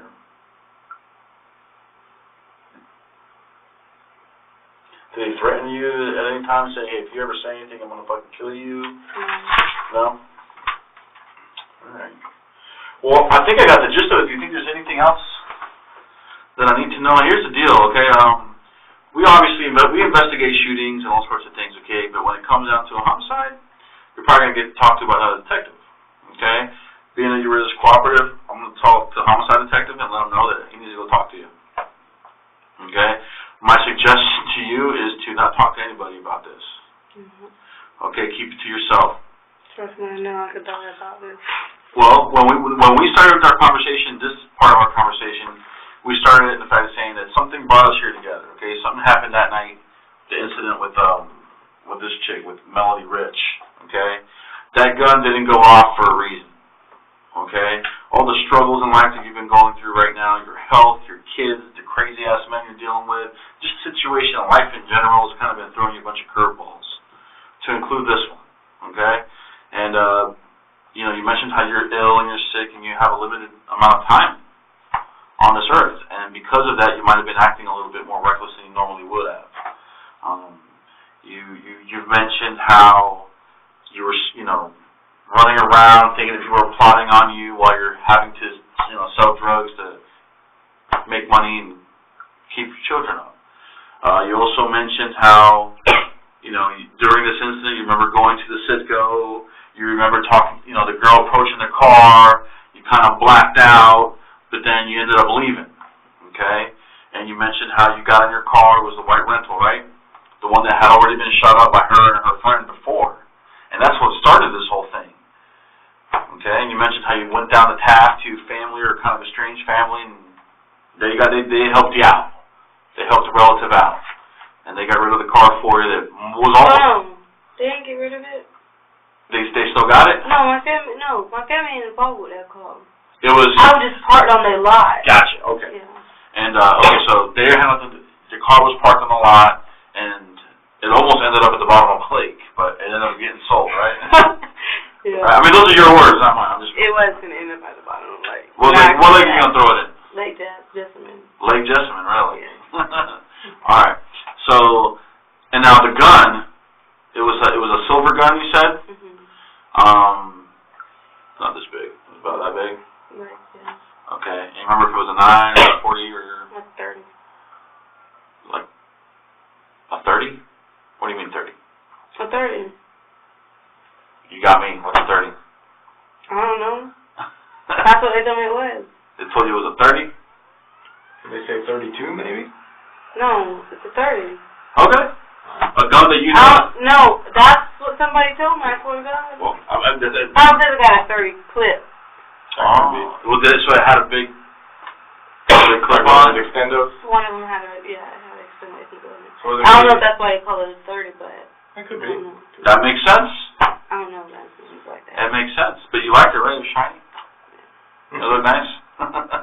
All right. Well, that gun, that shiny gun that you had, that you knew it to be a 30, you left that in the car, right? No. It was given to someone to get rid of. Okay. And so that gun is no longer. So we think. Right? Because it was a pretty gun. Yeah. That thing could be in Kissimmee by now. No. No? I don't think that far. No? Okay. But there's no way of you getting it back. It's possible. It's possible. Okay. And now we know that we know facts. You know facts. We've kind of all discussed the facts. We know that those facts, and it kind of led us to you being a little hurt that he was saying things. I knew he was disloyal though. Well, you know what? But I didn't think he was police. Well, he definitely said things, and we definitely heard those things that he said. And that led you to feel the need to divulge the information that you gave us about homicide. That Dominique was with this girl who was one of his hoes, right? One of the girls that worked for him. Did I say that right? And she took $2,000 from Dominique. Okay? You were with Dominique, so you guys were all staying in the hotel together at the same time, right? Mm-hmm. Now, was the money taken from the hotel room? Is that where it was? Mm-hmm. And that caused him to be angry. And since Dominique was angry, and this hoe had him fucked up, right? Right? Am I getting it right? Okay. So, he's all fucked up now, and you guys are driving to the Crestwood Suites, and he's like, there she go right there. So he pulls over, parks on the side of a building or something, and walks over to her, because he's ready to fight her. And when you say fight, you're talking about he's just ready to knock her out? Yeah. Okay, did he have a gun on? He didn't have a gun on, right? The gun was in the car. It's in the blue Mazda 626. When you guys keep the gun in the car, you always keep it in the driver's side. So she pulls out some sort of knife or something, a blade, and he don't want to part of it because he don't want to get cut. He don't have nothing on him. So then she starts running. He gets back in the car, right, that you're in now, the blue Mazda 626, and you turn and go towards some bushes. Okay, so you guys both U-turn. You were like this. Remember? Okay. Going towards Crestwood. Yeah. And she's going the opposite direction. Towards Oak Ridge. We're parked in that thing. But we're parked like this, not like this. Like, okay, this is the driveway. We're parked like this. Okay. Like that. All right. He makes his way to her as she's trying to get away. She's about the length of this room, maybe about 2 feet more away from him. He's driving by. He points a gun at her, and he shoots about what you think maybe 3 times. The shell casings go in the car. You guys found 3 shell casings in the car afterwards. What happened to those shell casings? I don't know. In the wind. Okay. So then, you guys, this shit happens. You guys go to Oak Ridge, go to OBT. Crystals. No, Crystals was afterwards with your brother-in-law. Oh, yeah. Yeah, that's right. I'm making sure I have it right. You're right. All right, so then you go over to Ibsen. And you go to your Ibsen, you talk to your brother-in-law, you jump in your brother-in-law's car. Now he's driving, Dominique's there. Now Dominique in the front seat, back seat, where's he at? It would be the passenger seat. In the front passenger seat. The young lady's in the back. Dominique tells your brother-in-law, whatever his name is. Do we have a first name, a nickname, anything? It's like Ganja. I don't know. Ganja. All right, so Ganja's driving, and Dominique tells him to go to the same location where he shot her. Nothing's being discussed. You don't see her. Dominique apparently doesn't see her. Ganja doesn't see her. No one gets out of the car at all at any point. Ganja says, I need some fucking crystals. So then he goes to Crystals, gets a sack, goes back to Ibsen. Am I right? Once you guys get back to Ibsen, you guys get back in your car. Life is good for about 3 days until breaking news. And Brett calls. Brett calls Dominique and starts asking questions. Dominique's like, why the hell are people calling me, asking me about this shit? I'm sure he asked you who you tell. You're probably asking him who tell. And so you decide you need to get rid of this gun. You go hide out at Dominique's sister's house off of Willow Bend. Now, is it an apartment or a house? Apartment. Okay.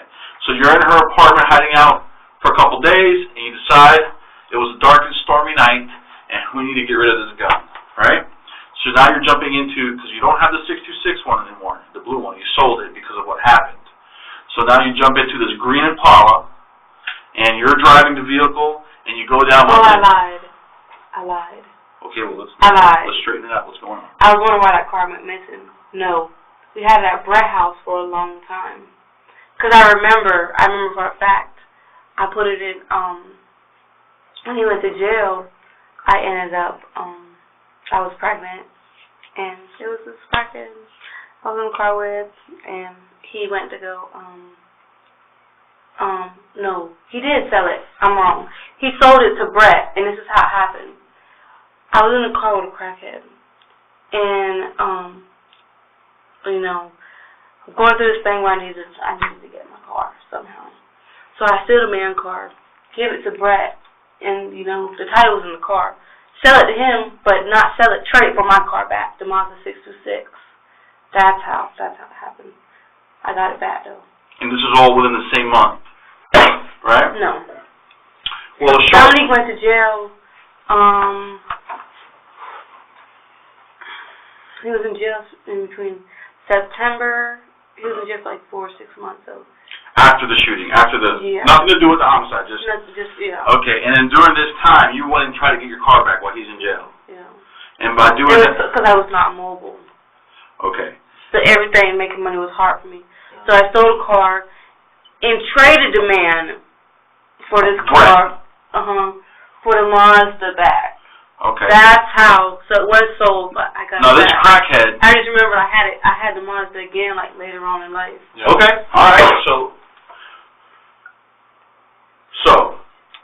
you're at Willow Bend, but you're not driving the Mazda at this point because it's been Brett's got it now. Okay. So now you're in this green Impala, dark and stormy night, thunder, lightning. Before Dominique went to jail, we were in Reynolds, and then Impala, he crashed it on Solon Street, texting and driving in a parked car. All right, so he doesn't earn a safe driver award that year, okay? But you, on the other hand, are with him before all this happens. It's dark and stormy night, thunder, lightning, it's raining.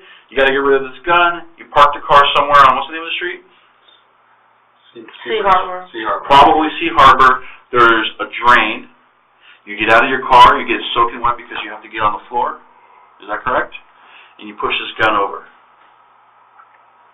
And it was more than likely a 9mm high-point black gun. It was. It was.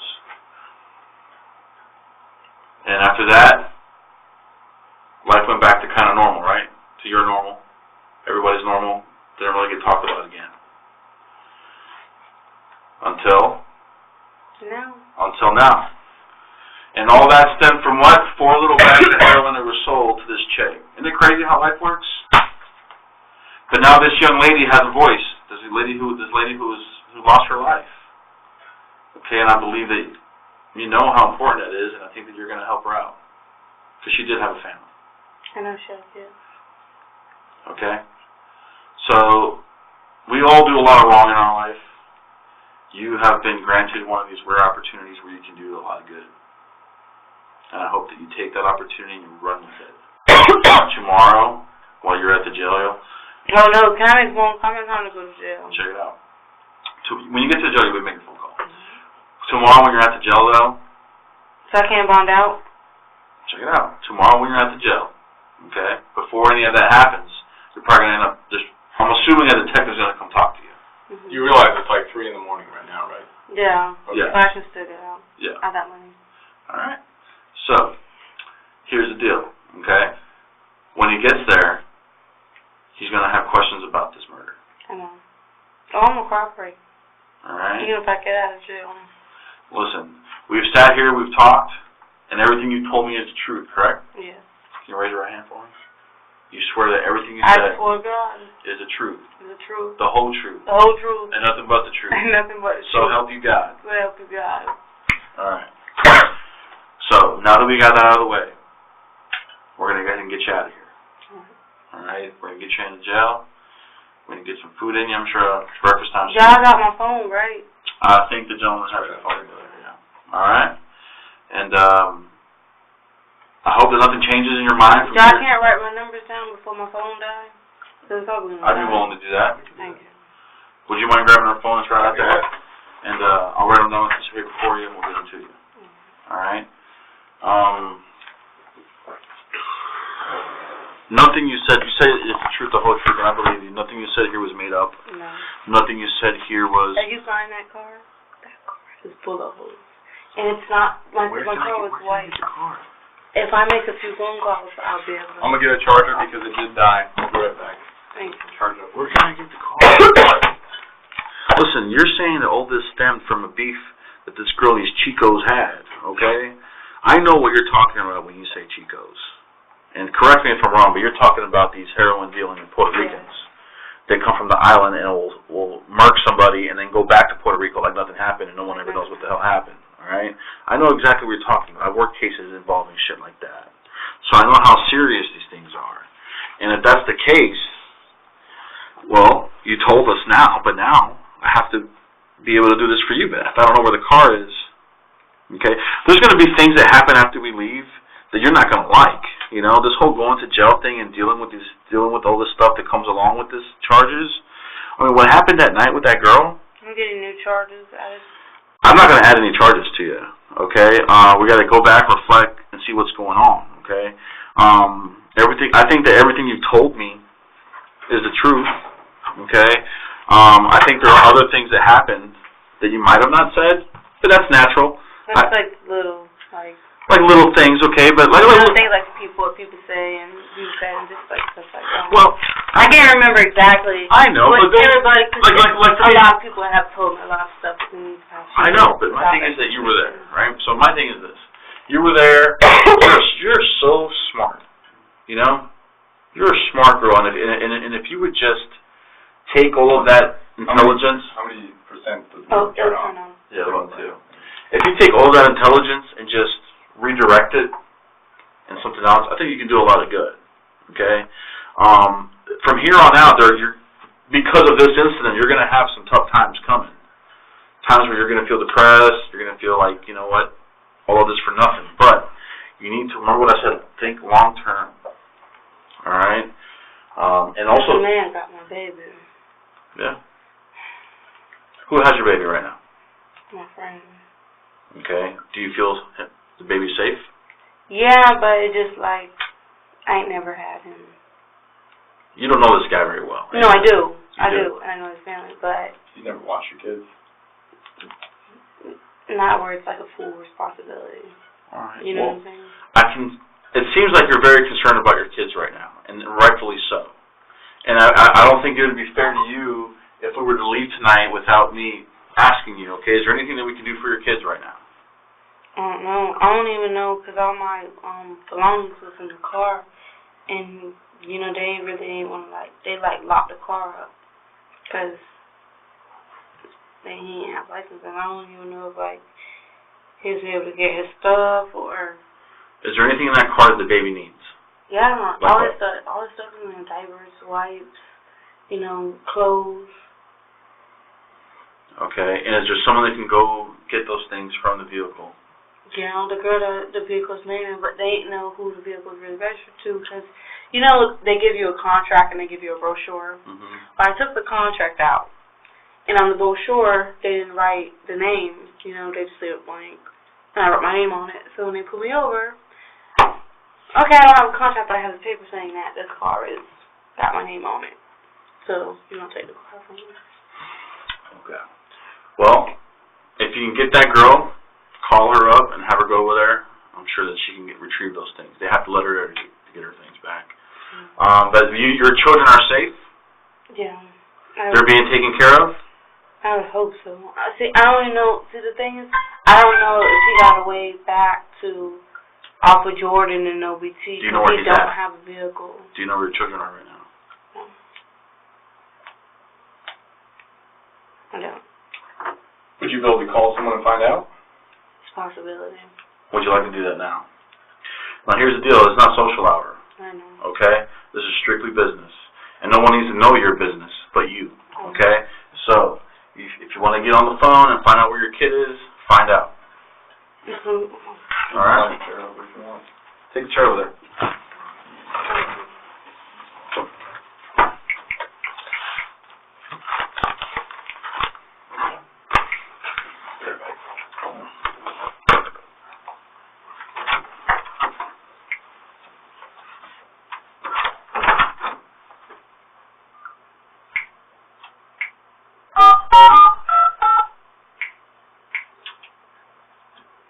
One of the deputies is telling me that he has the car. The guy you were with. But his name won't let him drive away with it. They said that you left the key with him. Alright. So maybe you need to call him? Is there someone you could drop your baby off with that would be better than leaving it with him? No. The thing is, I know, I trust him, but the thing is where he's at and he can't drive because he got no license. You see what I'm saying? So now he's stuck out there and the person be able to. I got you. John, where's that at? You on Jordan? You on Jordan? Alright. Jail. I gotta go. It's just not out there.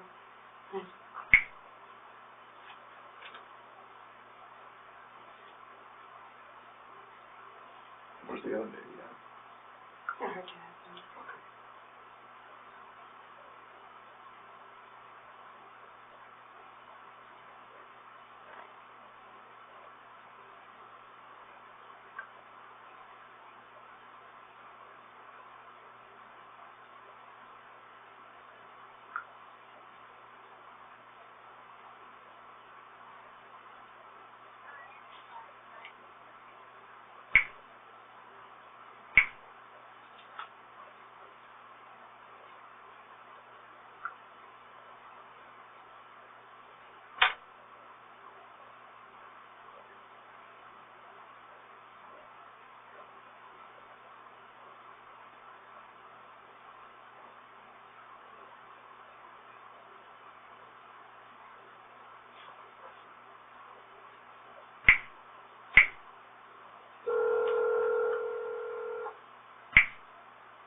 I tried to leave him with my phone so it wouldn't happen.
It's a few people I know. That's right. I mean, you gotta do keep making calls. And it's like possibly in the same area.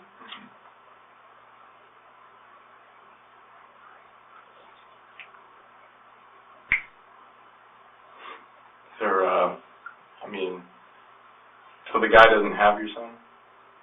No, he does. Oh, he does. Okay. So you're trying to find someone who can get the stuff from the car. No, this is the thing. I need to know where he's at. Oh, like location. Gotcha. Because they also live.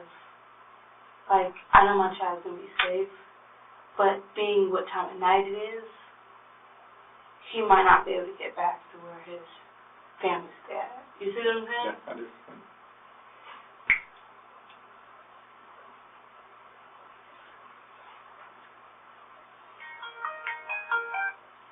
Hey, you seen Said?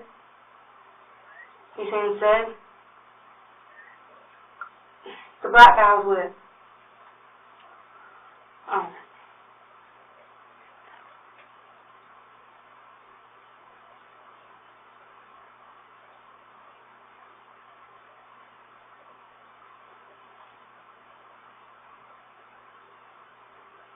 Am I looking at the number to 7-Eleven insurance? Yeah. They're real good, like they know us. So I'm not good.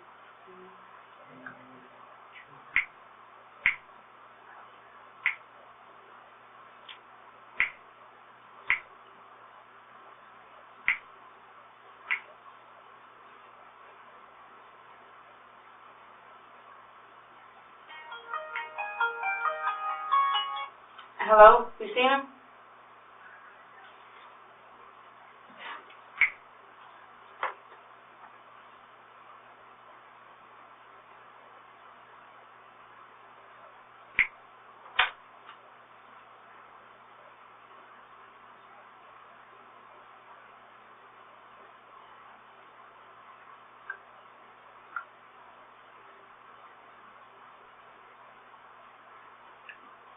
Hey, text me Hot Rod number, please. I need to find out where Sid at. He got my baby.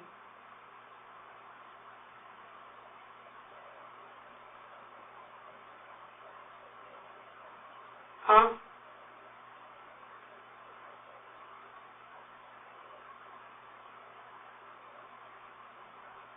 Yeah.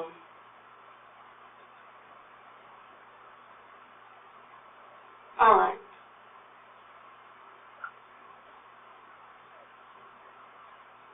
Huh?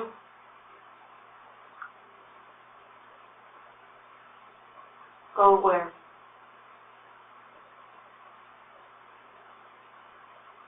It said sending him over there? Or what? No, I don't want him to do that. I told him what I told him. He need to keep him.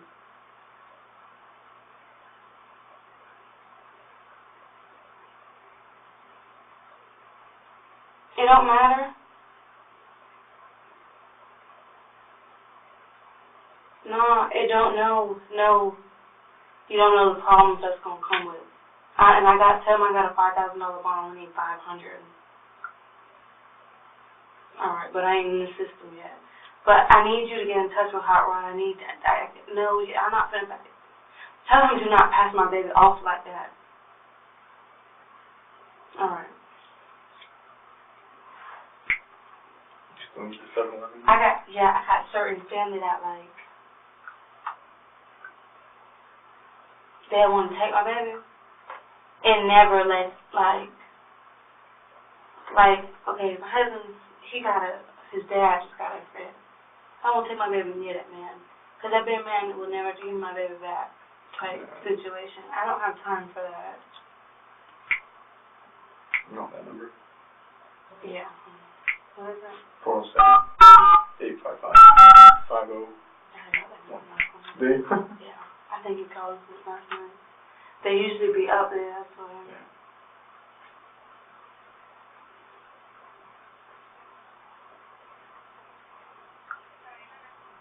Yeah. Yes. It's a man that works in the store, right?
Like the desk number it wrote? Yeah.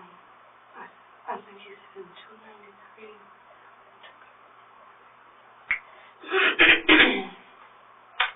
293. Would the room be under his name? No. Somebody stole his ID. I wish. You got the number for it?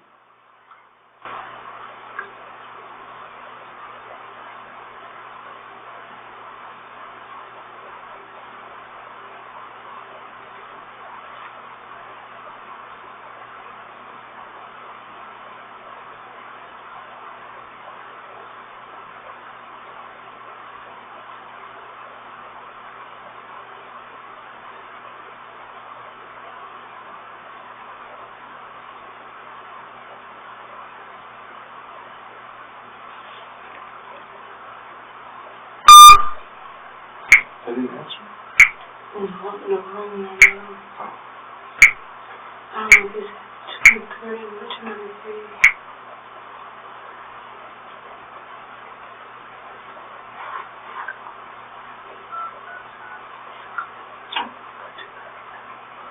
I don't think that was the phone tag.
Hello? Where my baby?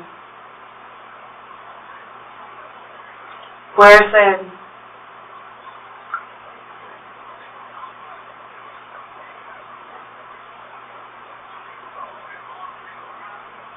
His phone going straight to voicemail.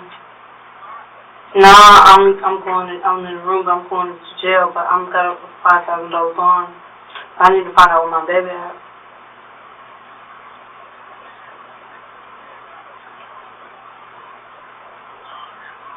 Where?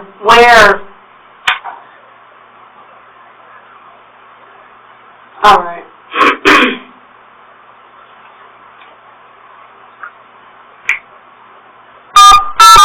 At least he listened. He kept him. Yeah, he told me. That's the bottom line. He said, he got no rap from me. But she was like, it's nothing. You're not getting that baby. Good. Because, sometimes when you go to jail, you see, people can tell you they like this and like this for you. Oh, yeah, but then... They just see that you're covered when you go to jail. I'm sure. Sure you do.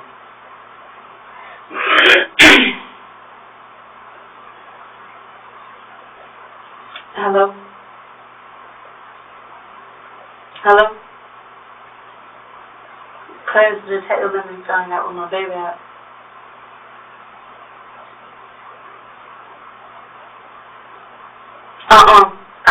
He ain't going nowhere. Alright.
Hello? Hello? I'm in the detective room. Hey, listen, I'm gonna get a bond though. You know, it's $5. I know I gotta pay $500, but you gotta get it ASAP, cause you know what? I'll be there in a little bit, so stay up and keep checking me in the jail base. Hey, you gonna be able to do it tonight? Alright. I know, but don't worry.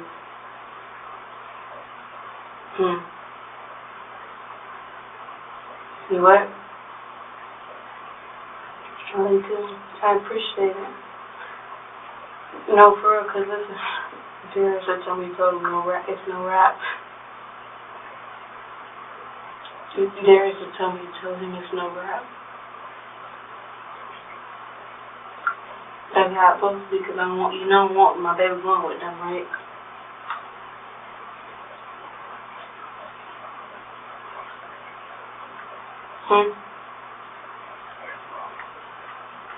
What I told John.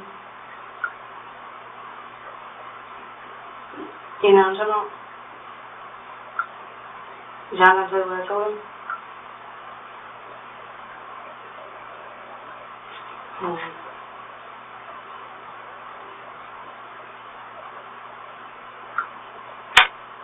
Hold on.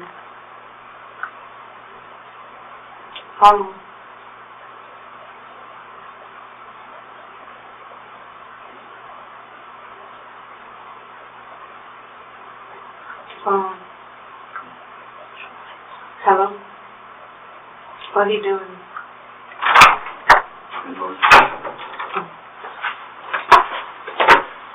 Read that message.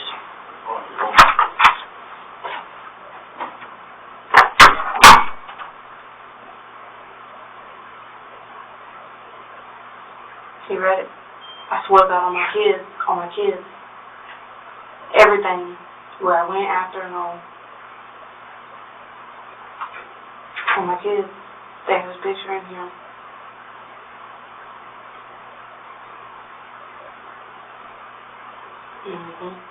Where I went to task. Everything. I'm still in the headquarters.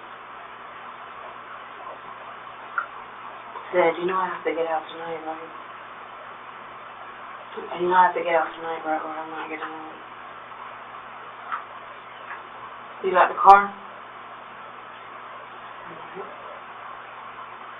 Where you gonna go, Moncrief? You got some ID to go with you? You got somebody to go with you with ID?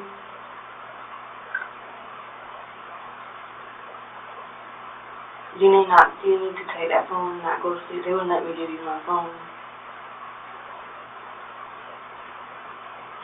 You need to take that phone with you. And listen, some calls already a number. You know they won't let me give you my phone. I don't know what they say. I go with it, then you want to give you the money, but I said, you got my bag with me.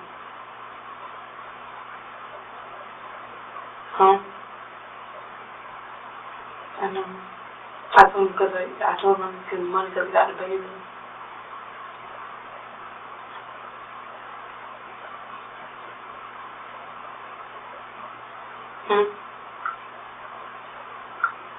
Yeah. I'm finna leave though. And go to the jail in a few months. So you need to stay up and stay on the thing because I got to get out before the morning.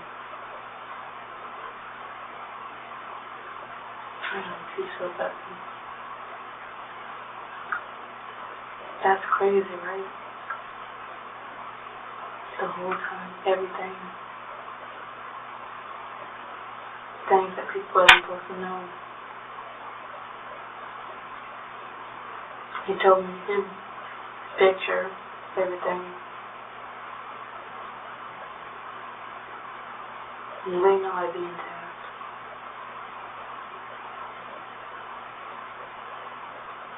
When I say everything, everything. Attitude.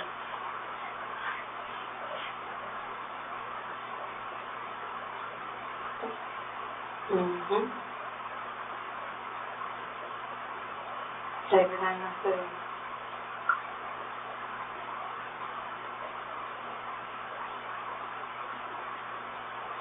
Hmm.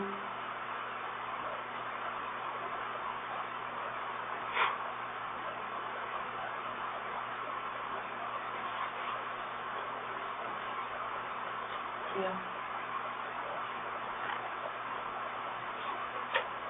I ain't gonna lie, you showed your true colors. Not in a bad way. I can't lie, I actually believe you now.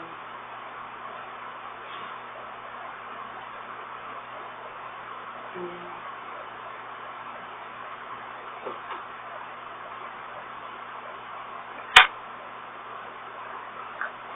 I ain't gonna lie, I just didn't believe you. You're too good to be true.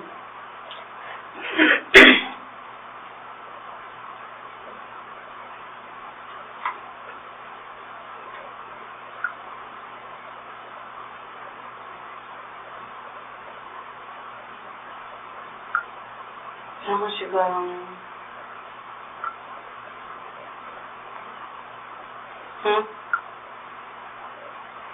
Money.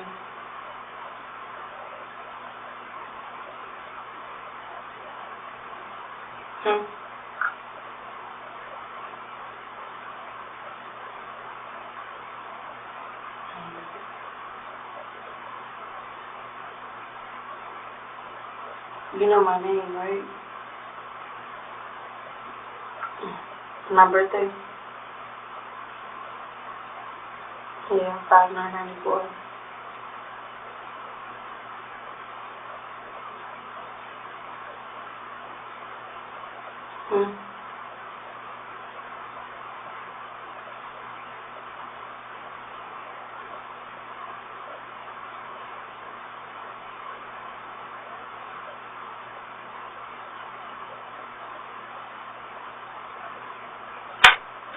All my kids, I ain't got no choice but to.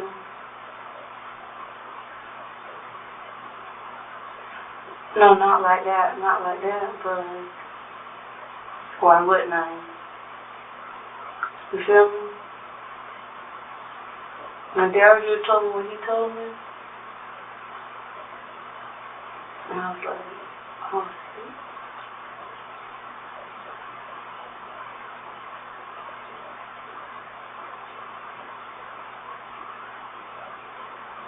I don't trust my words, so I have no more. I feel good. It's nothing.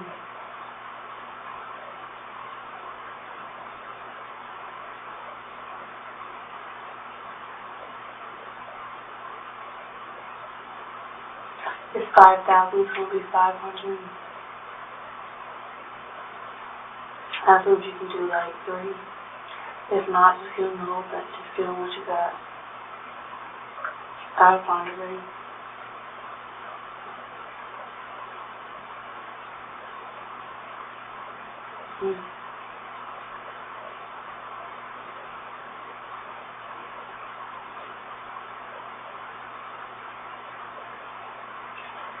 You know what I was thinking while I was in the car? You know what I was thinking while I was in the car? I was like, this is the test.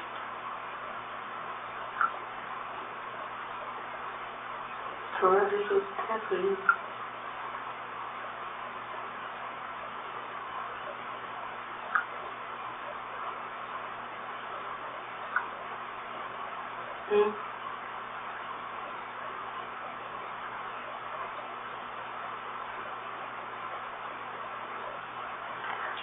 My kids ain't trying to put no things before.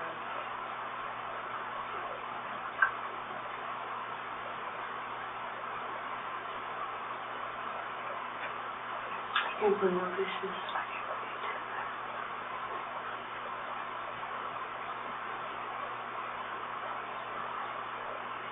That's not like too much good fire and just drop it. You feel me?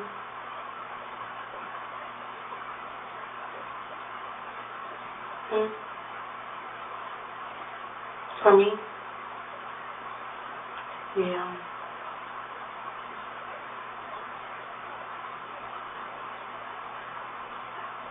Huh? What paper? What paper?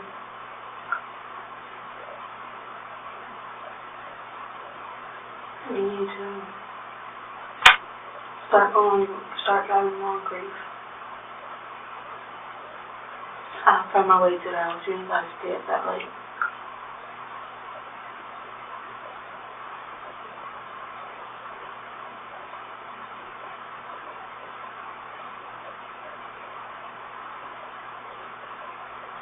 Yeah.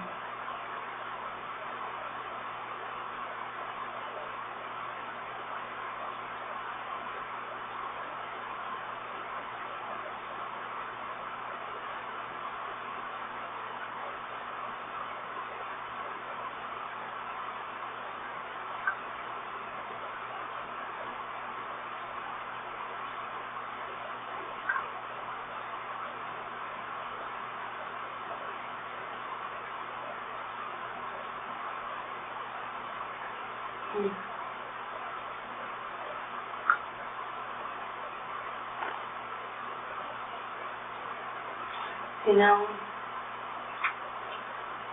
I ain't beating this one right. You know I ain't beating this one right. I got everything.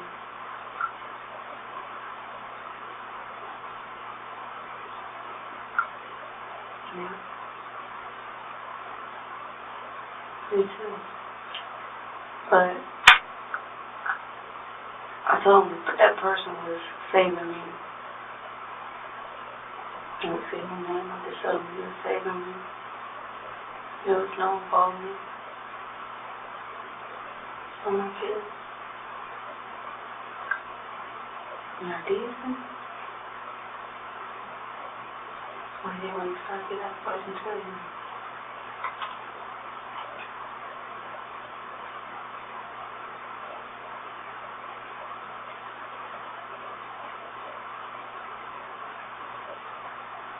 You wouldn't think that, right? You're still trying to be with me.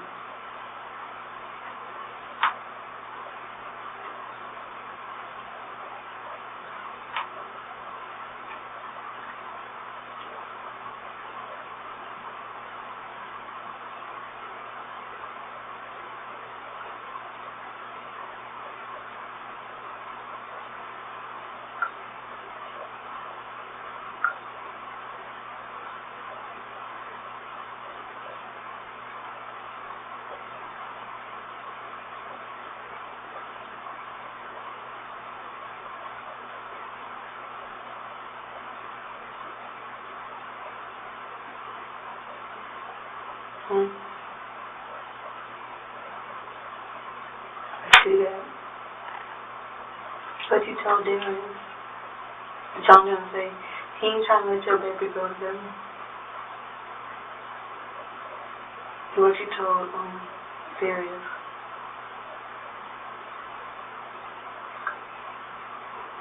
What he was asking where the baby at?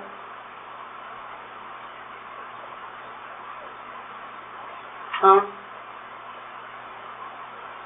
The phone?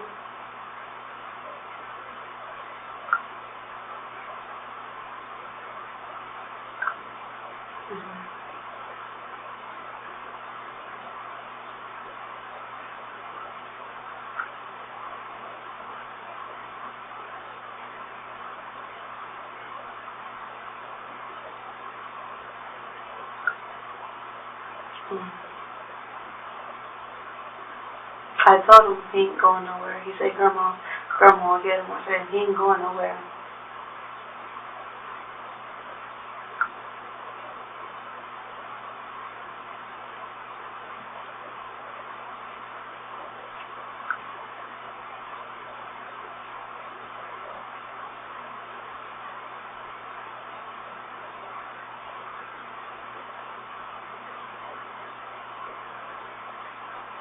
I'm going to give you what you want.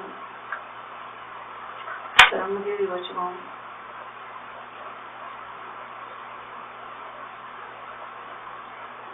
Where you at?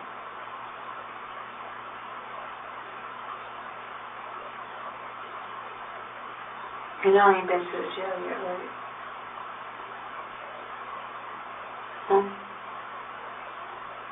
What? What, the jail? What? You went there?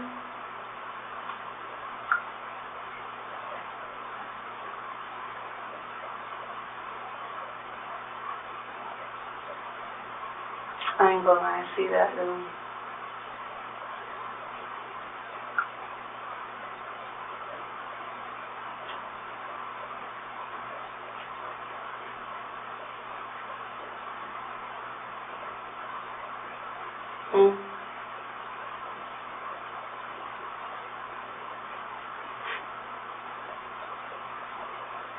You're alone. I'm so just getting chill.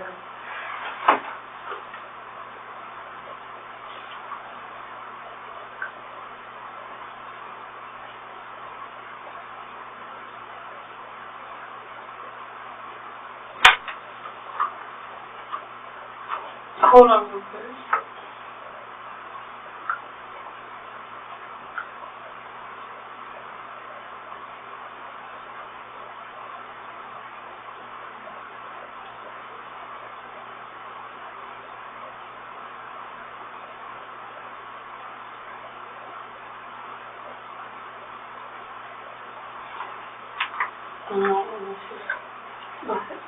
Like they had, hello? Like they had this picture with my case and all. They had this picture with my case and all.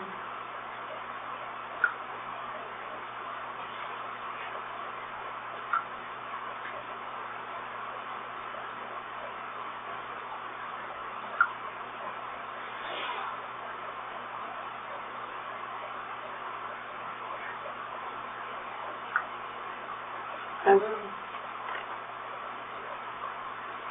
Okay. Let's be exactly how you is right now.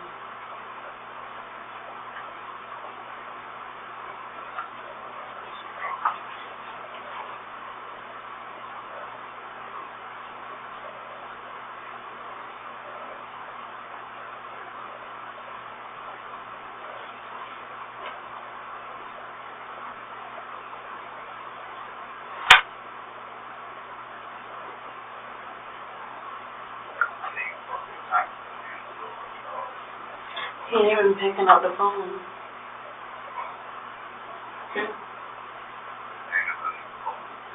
Call John.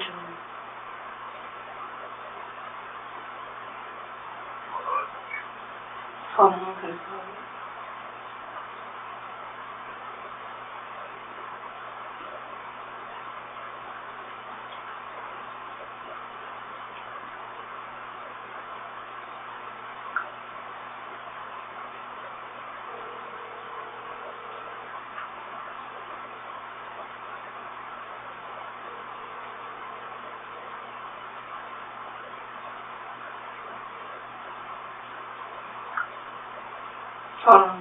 Hold on.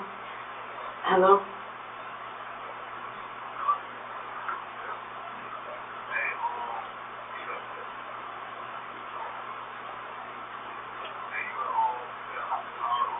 Hot phone dead.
Dad, you need to find somebody with ID. You need to find somebody with ID.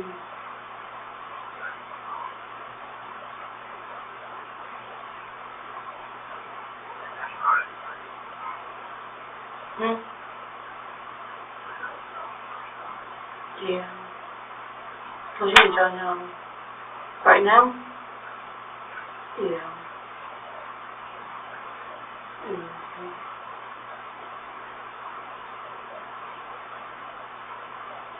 You'll be trying to see me up the road.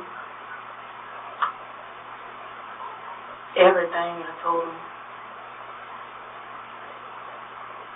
His picture was all in my case hanging on. So it's all. Everything.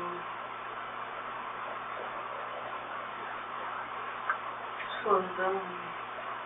That ain't no like, you feel me? It ain't like no, you know, domestic violence, put you in.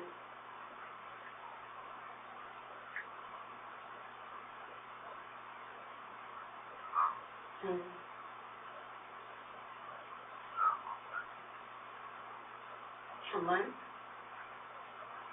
A month? For what? To find what? To find what? Oh, he getting his divorce.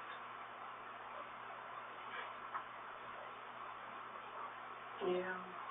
And you feel me? It ain't like, you know, he put me in jail on domestic violence and drop it. The nigga trying to send me to prison. Real deal.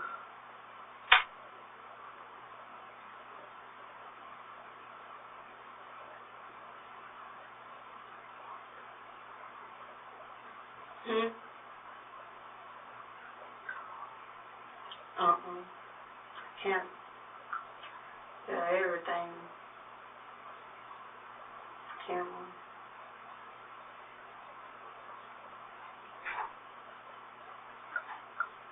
That's what I do.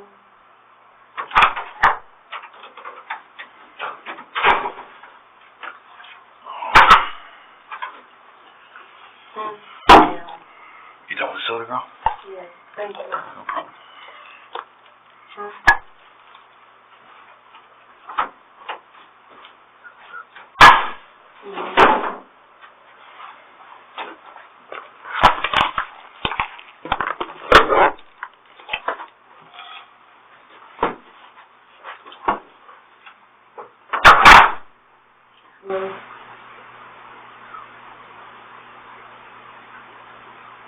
Before he hate me. He gonna hate me, Sam.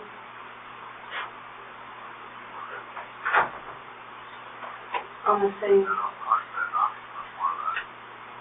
listen. Hello, Sam. I'm gonna say 3 letters and get it. You gotta get the paper. S-U-G. S-H-U-G.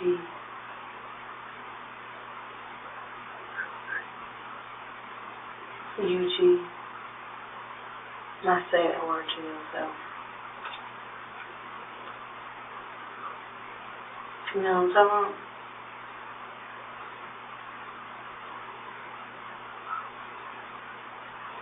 Say it out loud.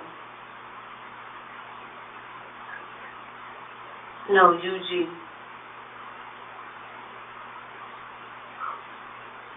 You know what I'm talking about? Oh, yeah.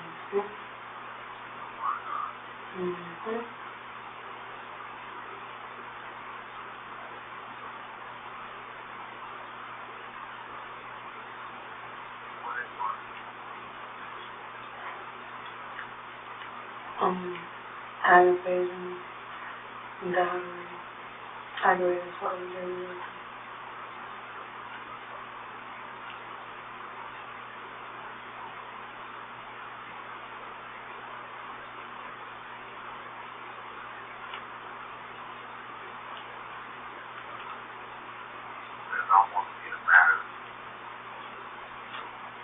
Miss Stacy? Miss Davis? I said Miss Davis.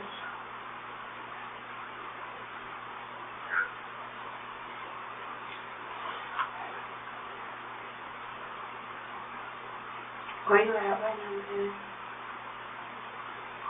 Where you at right now?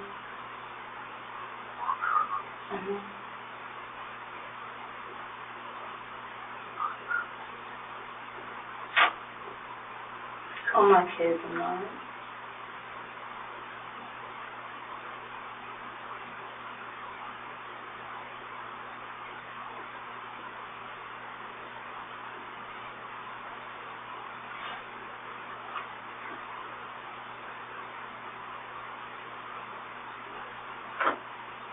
What a God you do. Oh, my kids. Hello?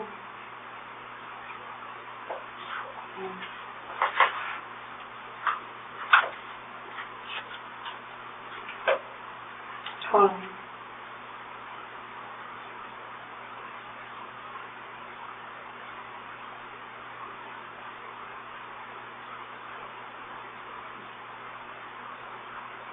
Hold on.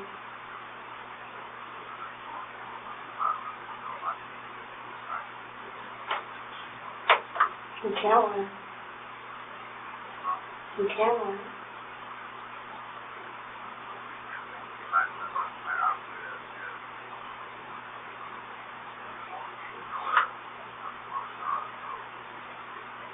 I ain't gonna lie. It made me really like, bitch, you was really real serious. I was like, damn, this gonna be the time you gonna let me know. Hold on.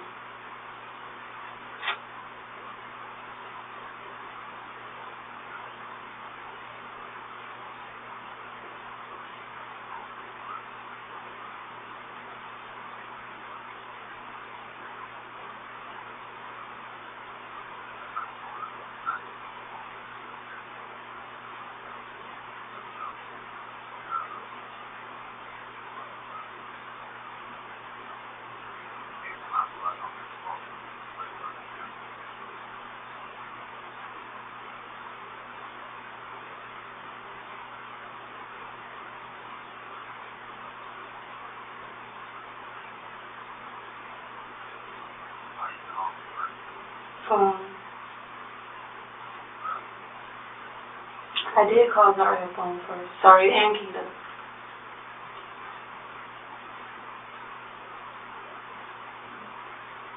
You heard me? I did. I called Zaria phone first and Keita phone. And I told you had my baby and they sent her home.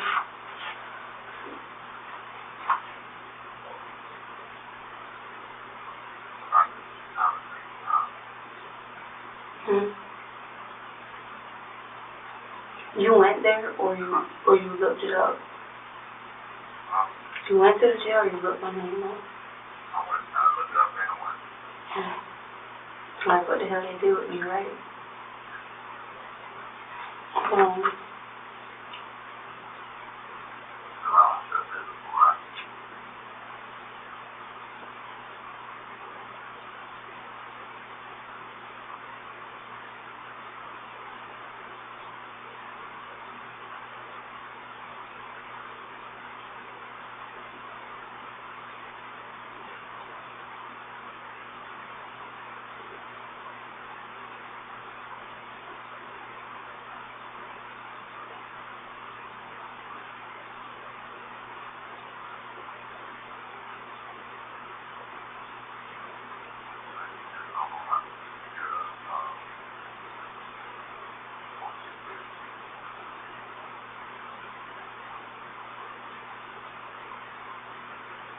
on, baby.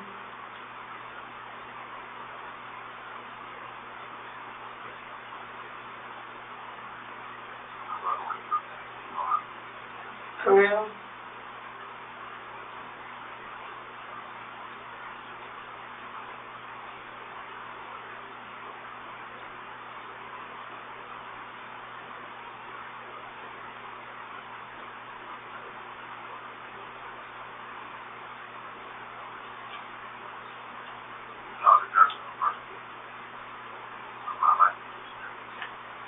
No, I called him. After y'all wasn't picking up the phone. He was the very first person I called. Then I called Hotman and called John something.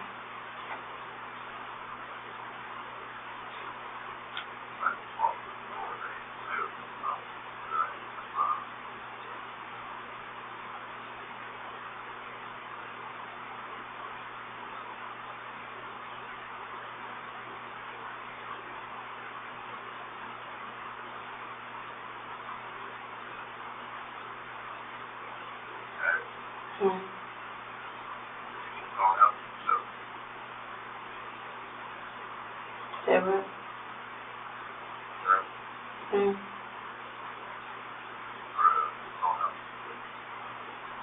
Say what? You understand? What you said, baby? If it don't help you, help me.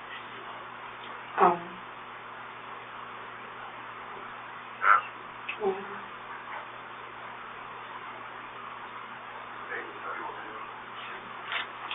Well, I think I'm going to get ready to go. Yeah, please don't be serious.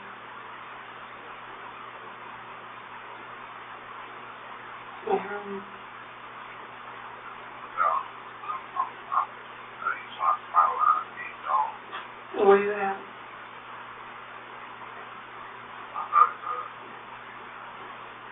Go to the racetrack. Go to the racetrack and see. Mm-hmm.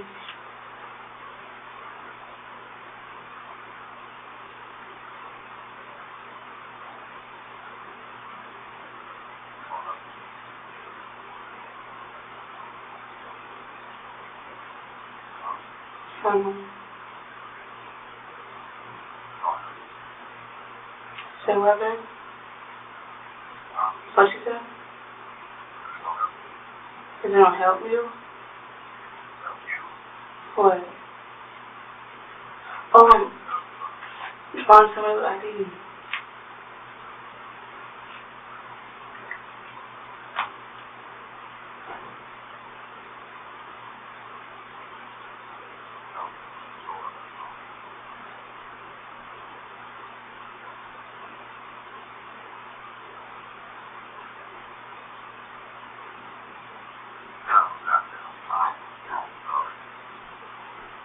No, I don't.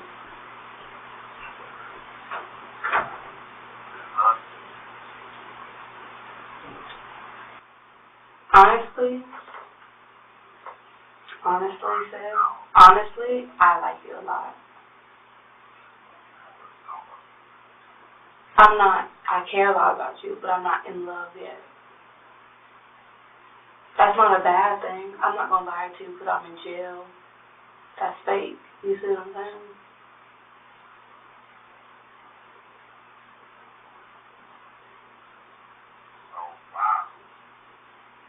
That don't mean I can't, like I'm not gonna fall in love with you. You see what I'm saying? You already proved to me, like, it's worth for me to give my all to it. You see what I'm saying?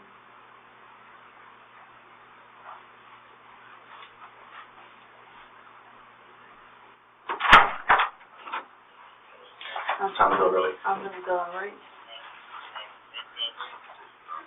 I love you. I gotta go.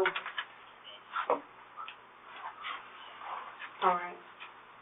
Alright, cool. You want to go ahead and take that off now? The bracelets and the chain? Yeah. Can I go to the bathroom? Absolutely. Absolutely. And he is alright. Okay, good. So your child is good? Yeah. Okay. People were trying to get him from him. Like, what do you mean? Like in a bad way? No. Like... They didn't trust him with him? No. I trusted with him, but it was just... He was stuck at the store with no license. Oh, okay. You know what I'm saying? How do you trying to stay out? Back thing? Oh, yeah. Okay. Okay. All right, and the bathroom right this way.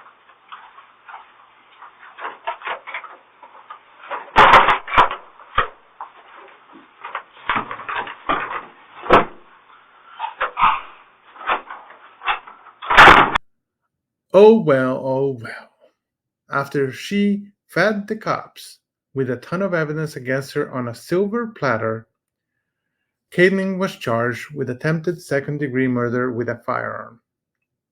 If I had been the defense attorney assigned to represent Kaitlyn after reviewing the interview and the recorded jail call, I would know that the best I can hope for is a great negotiated plea. And that is what the defense attorney did. Kaitlyn took the plea and was sentenced to 10 years in prison. What seems to be a very good result considering her actions that night in Orlando. But Kaitlyn has apparently changed her mind, and now she's not happy with the result. She filed a motion for post-conviction relief, claiming that her defense attorney was ineffective. That motion was swiftly denied, and Kaitlyn is still serving her 10-year sentence in a Florida prison. Thanks for watching. Mentor Lawyer.